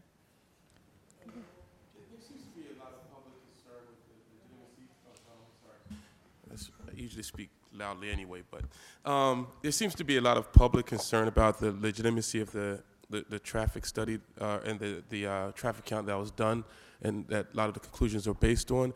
And I'm just wondering, it sounds from you gentlemen, or ladies also, what you're saying is that that seems to be, 1 day seems to be the industry standard. The unfortunate reality, though, is it appears to me from the public, is that folks just aren't trusting that that small sampling of data. So I'm wondering, like, going forward, if it would be, well, anything's possible, but if it would be feasible to maybe do more than 1 day of study, so if, we could get at least more public confidence in the data we use to draw our conclusions. We can take a look at that. We'll also, as requested, just confirm what our afternoon peak hour time is. Is it that 2:30 to 3:30 time frame, or is it more that 4:30 to 5:30? So we'll double check all of that with the counts. Thanks. Well, and are you using the camera data? Yes. Yeah. Okay. Any final comments? Okay. All right, well, thank you very much, and to be continued.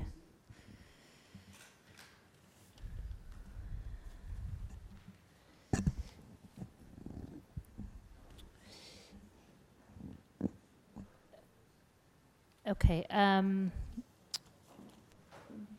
we're going to move on now to our ordinance public hearing for this evening, Ordinance 2019-26, an ordinance by the municipality of Princeton establishing standards for unisex single occupancy restroom facilities and amending Chapter 11 of the Code of the Borough of Princeton, New Jersey, 1974.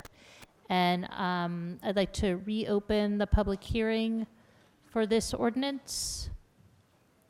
Is there anybody who'd like to speak to it? Seeing no one, I'll close the public hearing and bring it back to council. Are there any comments or discussion of this ordinance? I think we've been through it several times, but I'll move it. Okay, it's moved by Ms. Krummeler. Second.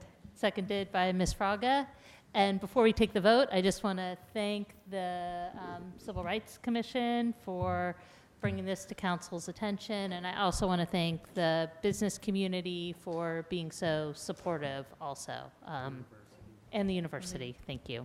So with that, Madam Clerk, please call the roll. Ms. Niedergang? Yes. Mr. Cohen? Yes. Ms. Krummeller? Yes. Mr. Quinn? Yes. Ms. Fraga? Yes. Mr. Williamson? Yes. And the ordinance passes unanimously. Next, we have several ordinance introductions. We have a request from the owner of the property involved in ordinance 2019-30 and 2019-31 to delay the introduction of these ordinances because he was not able to attend tonight. I don't think we need to take any action on either of those, but I'd like to move on to ordinance 2019-32, an ordinance by the municipality of Princeton concerning the Princeton Police Department and amending the Code of the Borough of Princeton, New Jersey, 1974. And before there's a motion to introduce, we have the chief here. And do you just want to talk about, I think there's two main changes in this, but if you can just walk us through them. Absolutely, Mayor. So we had to, since 2013, the department has restructured, which was our plan specifically in rank. So we've decreased our amount of sergeants by almost half. I think we were at 14 when we first consolidated. We're now at 7. We also were without a captain. We created that captain's position some time ago, reinstituted that. And also with regard to that, the ordinance has to speak to promotion for captain as well, because it speaks to how officers are promoted. So we had to make accommodations for that. I did want to just speak to the number and how it relates back to what the kind of plan was at consolidation. So I believe the model that the subcommittee had recommended at consolidation was a 56 officer model. 1 chief, 1 captain, the 4 lieutenants, 8 sergeants, 4 corporals. It also specified 4 detectives. Detective is a assignment, not a rank, with regard to the ordinance. So detectives are appointed at the chief of police discretion, and we actually rotate them on a basis, so they would not relate to rank for purposes of the ordinance. That would be like assigning someone to the Safe Neighborhood Bureau or to traffic. It's an appointment at the chiefs of police discretion. It also spoke to 32 patrol officers, communications officers, and 10 civilian employees. So I just wanted to give you an update of where we are now as we speak. We have the 10 that were recommended civilian employees. I'll go backwards. We have 4 civilian employees within the department now. So we've reduced that significantly. It's, I'm sorry, there's 4, 3 record staff and 1 assistant to the chief of police. So there's 4 of that support staff, and then we do have our parking enforcement officers as well. We have the 1 chief, obviously. We have 1 captain.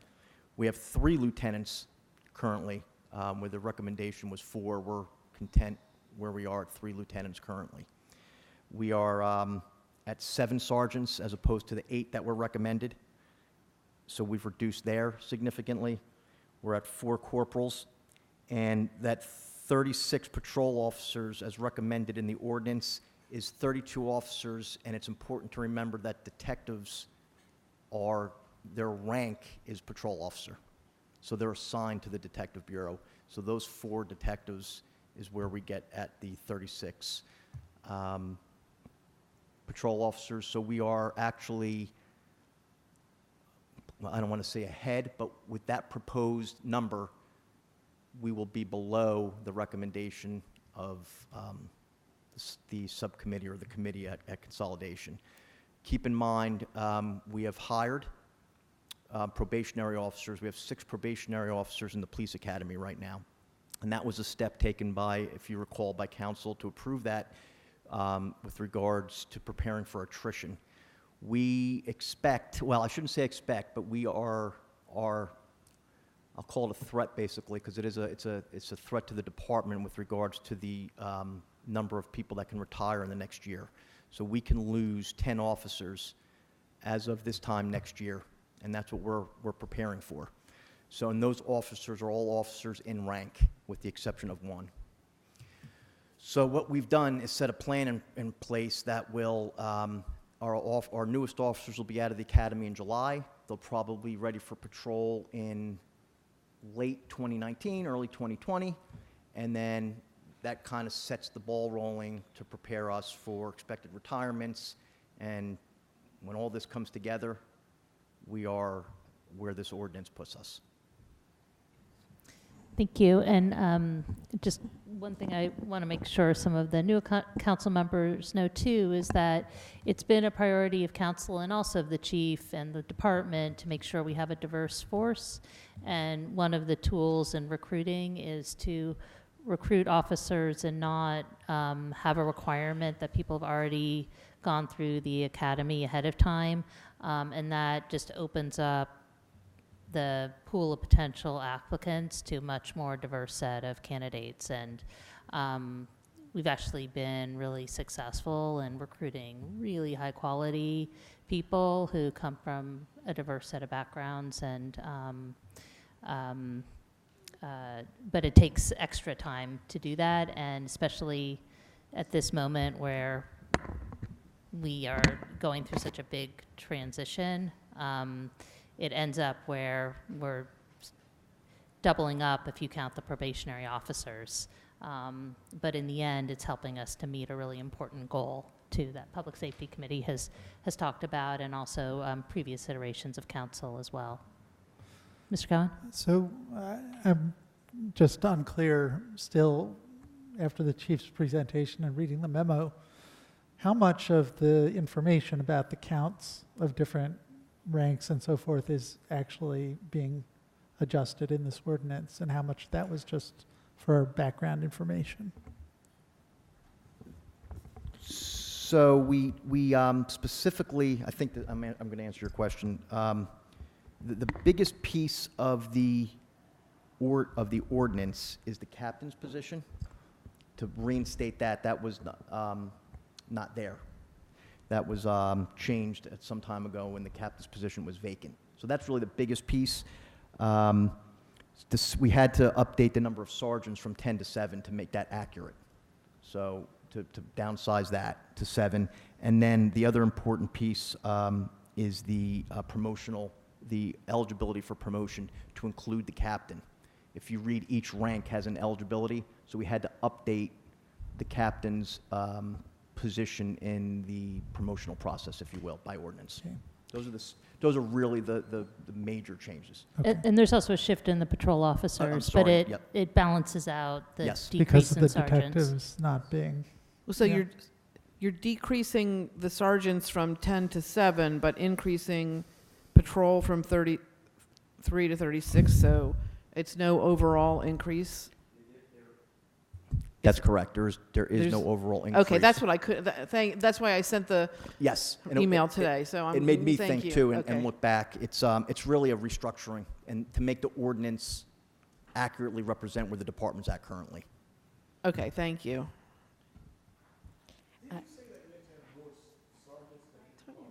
Do we have more sergeants than corporals? Yes. How does that work logically? so I know the the- military is just the opposite.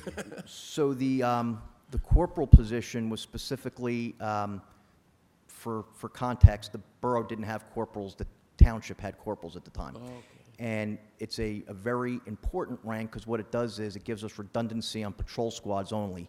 So that allows formal leadership and management when the sergeant's off. The sergeant and corporal on a patrol squad that works the street, they can never be off at the same time absent an emergency. So you always have formal leadership and management that has been actually trained. Formerly in the borough, we would use what was considered an officer in charge, and that was simply, you're the senior, or you're the oldest, or you're the person tonight, he or she, and good luck. And, it often worked out. This makes me feel more comfortable. It should make you feel more comfortable that there's a formal leadership and management recognition, and that's really the essence of that spot. So we don't need them in other bureaus, if you will, that redundancy. We need that leadership and management on the road, especially when there's overnight hours and times when more senior officers aren't present. Okay, thanks. Yeah, I just wanted to have a clarification, even after your explanation. So is the size of the force with the retirees I assume it's up to them when they want to retire, and the experience is wonderful, I'm not pushing. But then we have the new officers coming in, but it sounded like you weren't anticipating a growth in the size of the department. How is that possible? Right. So two things, I guess, to answer the question. The first is you have been, the town has been, council and mayor have been proactive in anticipating. We've talked about this at public safety and in here that there is this potential for massive attrition. Hopefully it doesn't happen like that, because it'd be a big problem. But what we're looking for is keeping that number in that 52 range where this will put us once everything falls into place. But what we also do is, as attrition happens, and if we know we're going to lose a sergeant or a lieutenant or a corporal, I will approach public safety each time, and then ultimately council, and we'll talk about it. It doesn't necessarily mean we have to replace the rank, or we always replace the rank. I think it's planning ahead and anticipating the needs specifically in that number. Does that make sense? So That wasn't Chief? exactly my question. No, I think I can answer your question. Sorry. What he's anticipating is when we do these hires, police officers, we have officers that have to go through the academy. That means they're not physically here. We also have, once they come back from the academy, they do a year of probational training here. So they're not full-fledged officers. So what they're you'll not see, included in the numbers. so the numbers may look more, But as they get trained, people will be retiring. We should be coming back to the right number. Okay, I sort of thought that probationary officers were immediately part of the I'm police sorry, I force, so I couldn't misunderstood you. understand why the numbers hadn't increased They'll temporarily. be out of the academy in July and not actually ready for the road to actually work full-time and count until the very beginning of next year, the last of this year. Okay. I misunderstood your question, sorry. Thank you. Thank you both. Okay, if there's no more questions for the chief, is there a motion to introduce? I'll move that. Moved by Ms. Fraga. Second. And seconded by Mr. Quinn. Madam Clerk, please call the roll. Oh, sorry, yep, sir, come on up.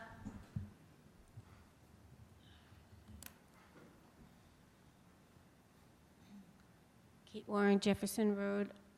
So I'm trying to wrap my head around this too. So if you have 6 probationary police officers in the academy and they come out at the end of July, they're boots on the street, aren't they? No. They have to go through field training, evaluation. They're probationary for 1 year from hire, but the training period, actually, the academy is 4 months, and field training can be another 3 to 4 months, depending on proficiency and clearance out of that program. So this is really, the academy is their first step.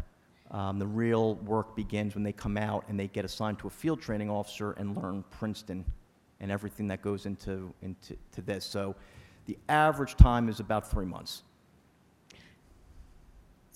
They cannot answer a call legally or go on a call by themselves. Yeah. So Or you count could the actually manpower. find yourself understaffed if by the time they were ready, people retired, then you're down, boots on the ground. That's always a possibility. That's why it's impossible to predict attrition. We look at what the possibilities are and try to plan. We've been good at proactively planning for it, but it never works out perfectly one way or the other. It could be both. You could be understaffed, or you could be a couple heavy for a bit. And then just one last question. So are the police officers that will be coming out of the academy, are they paid are they full-time employees in your budget? The contract stipulates their payment. It's actually stepped while they're in the academy, and it goes up to the probationary number. There's 15 steps, so they're at the very, very bottom of that ladder. Mm-hmm. As they come out of the academy, they progress to the next step, and they stay there for a year. And then that goes up over the course of 15 years per the contract. That's bargained. Okay, and that's also benefits, right? Salary Yes, and benefits per the contract, salary per the contract, but the salary is what is stepped over 15 years right now, so they're at the very bottom. They don't come out at what a 15-year veteran would get. Thanks. You're welcome. And I was just going to add to your comment about are we hiring enough people, is that it feels like the department is maxed out at a certain amount of being able to bring in a group of people and train them all. And so I think we also have to be careful to not be in a position where having to hire too many people at once, because it's also a challenge to manage the training appropriately. That's an excellent point. And field training officers a field training officer is actually a certification. So not just anybody can train. So we have a reserve of field training officers, and this would starting to max us out at this point. So we're at there's a lot of work to be done, a huge amount of work to be done on our part. And if I may, I guess the bottom line is, when it comes to attrition, is that officers become eligible for retirement doesn't mean they have to retire. So I don't know how that works out as far as if we get a little too top heavy. Let's say they really just love being officers in Princeton and 10 don't want to retire yet. Yeah. That's just a risk you have to take. Yeah, and a lot of times, people will approach us and express their plans, which helps us plan. We want everybody to stay really as long as it's better for us with the knowledge and experience that we have. But normally, people will give us an idea and say, in this calendar year, I'm really thinking about, possibly retiring, that's how we start to think and plan. But we look at that eligibility and know pretty much within a 5-year period, because at 30 years, people max out. And really sometimes financially, it's rare that people stay past 30. So you know when someone hits 25 that it's time to start looking at a 5-year plan there. And that's kind of how we've been doing it since 2013. We're looking like 5 years out. Thanks. Okay, so the ordinance there's a motion and a second for introduction. Madam Clerk, please call the roll. Ms. Niedergang, Yes. Mr. Cohen, Yes. Ms. Miller, Yes. Mr. Quinn, Yes. Ms. Fraga, Yes. Mr. Williamson. Yes. So the ordinance has been introduced and the public hearing will be on July 22nd, 2019. Next we come to resolutions. First resolution is 19203, resolution authorizing professional services agreement with Whitman Environmental Consulting not to exceed $163,375.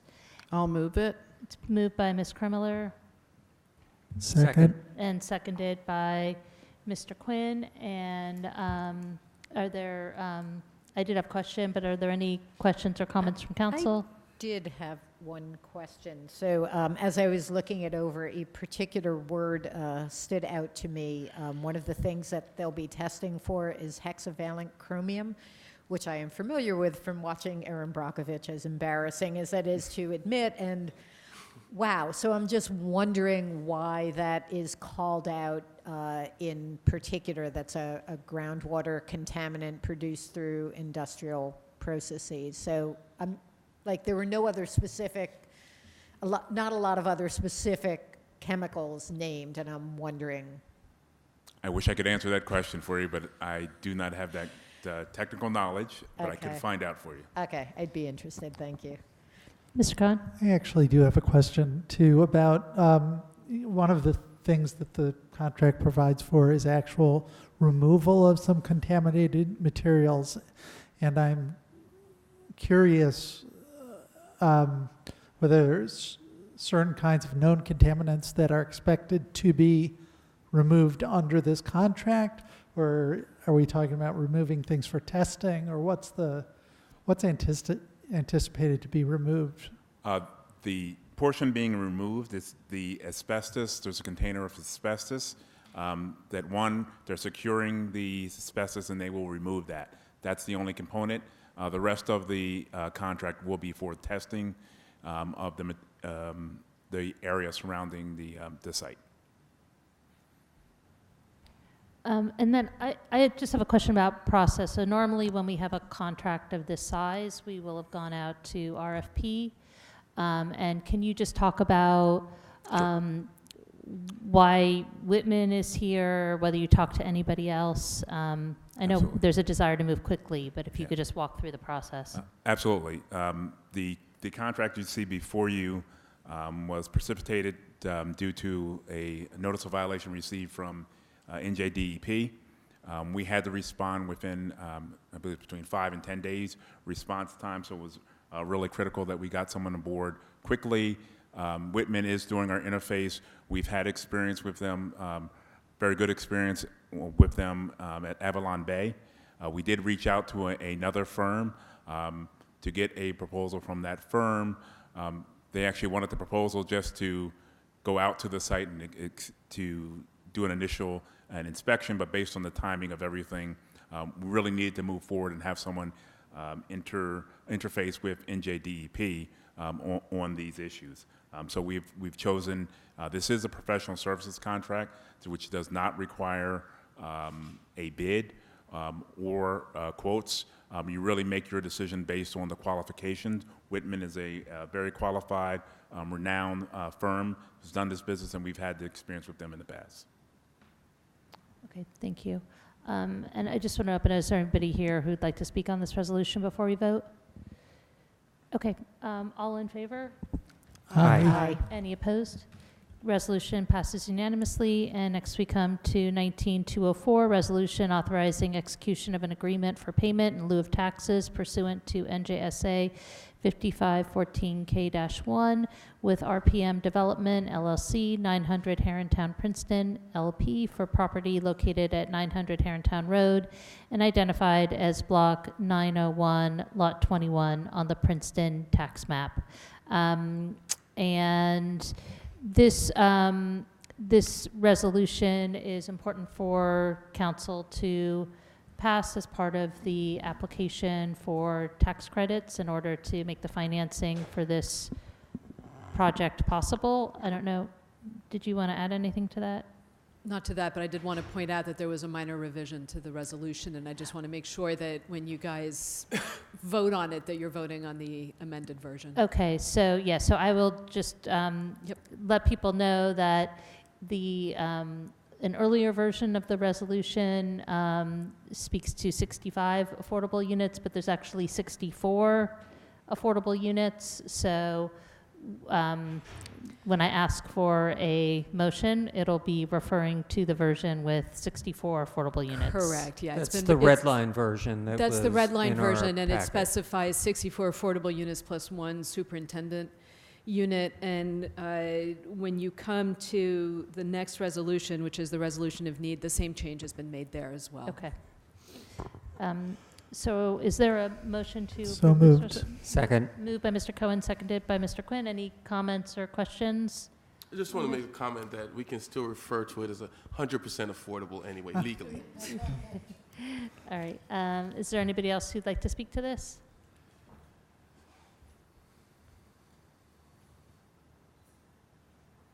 Kate Warren, Jefferson Road. It's for my own clarification. So I have a meeting tomorrow with the Housing Board. So I understand what a pilot is, but I don't understand how it's calculated. Is it a percentage of the development cost? It's a percentage of the gross rent. Of the gross rent, thank you. And does it run with the deed restriction? It does.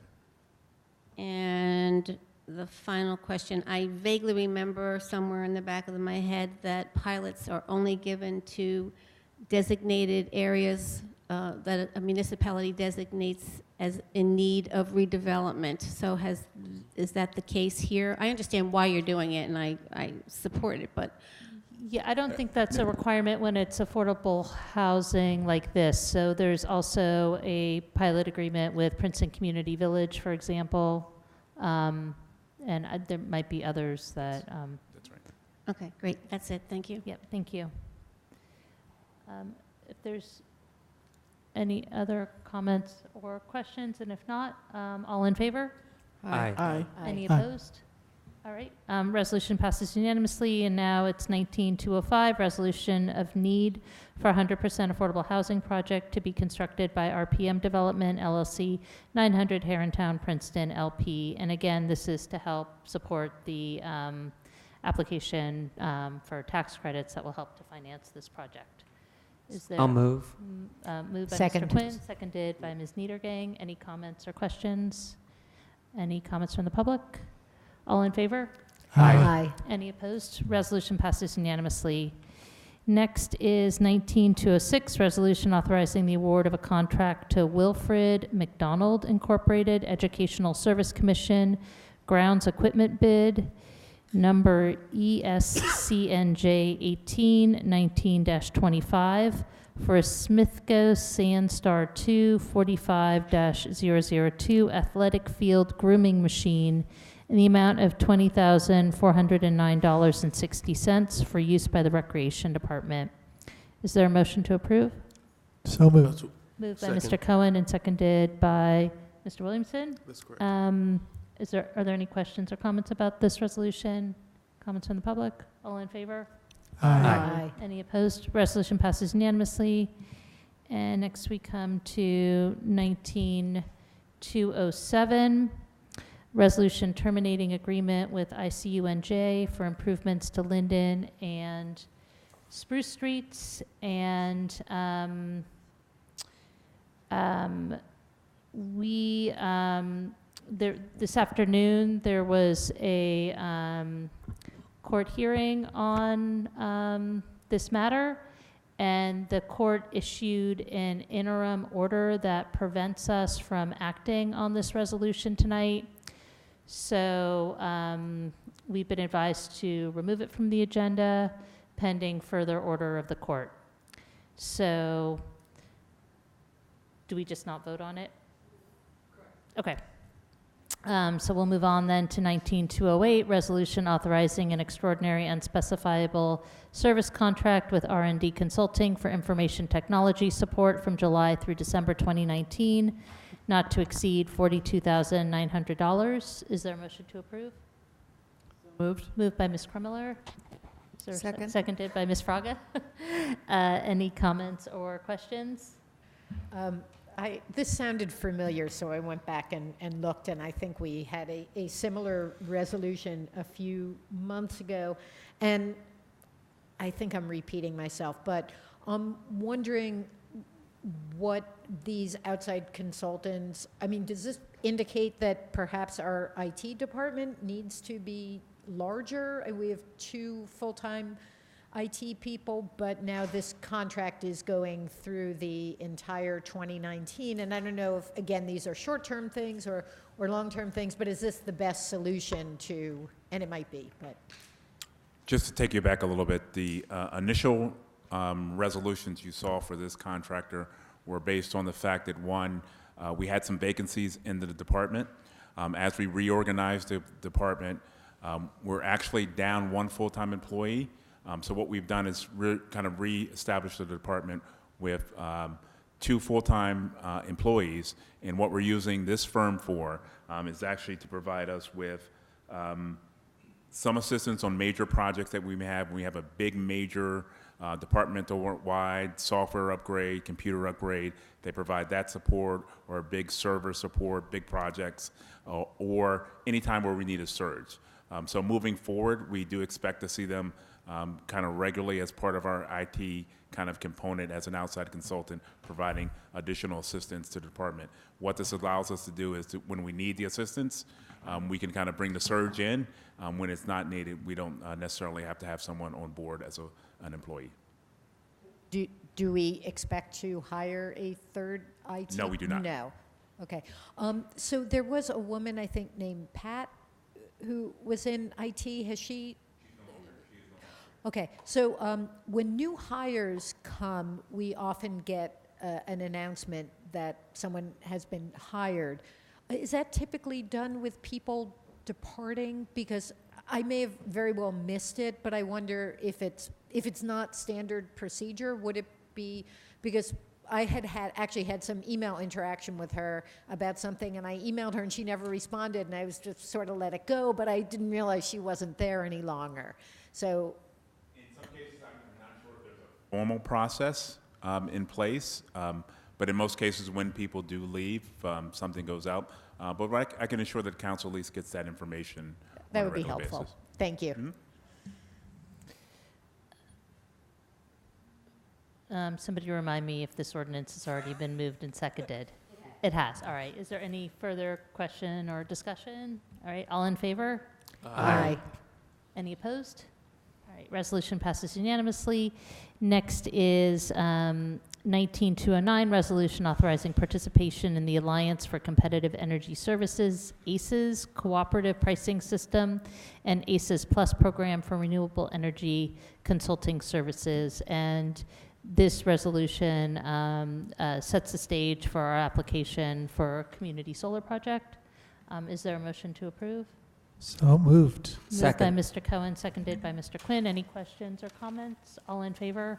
Aye. Any opposed? Resolution passes unanimously. Next is Resolution 19210, Chapter 159, Special Budget Item Clean Communities, $64,442.74. And this is to accept a grant in that amount. So is there a motion to approve? Moved by Ms. Krummeller. Second. Seconded by Mr. Quinn. All in favor? Aye. Any opposed? Resolution passes unanimously. Next, we come to the consent agenda, which contains items of a routine nature passed by a single vote. Are there any items anyone would like removed from the consent agenda? And if not, is there a motion to approve? So moved. Moved by Mr. Cohen, Second. seconded by Ms. Niedergang. All in favor? Aye. Aye. Consent agenda passes unanimously. And is there a motion to adjourn? So moved. All in favor? Aye. Meeting is adjourned. Thank you.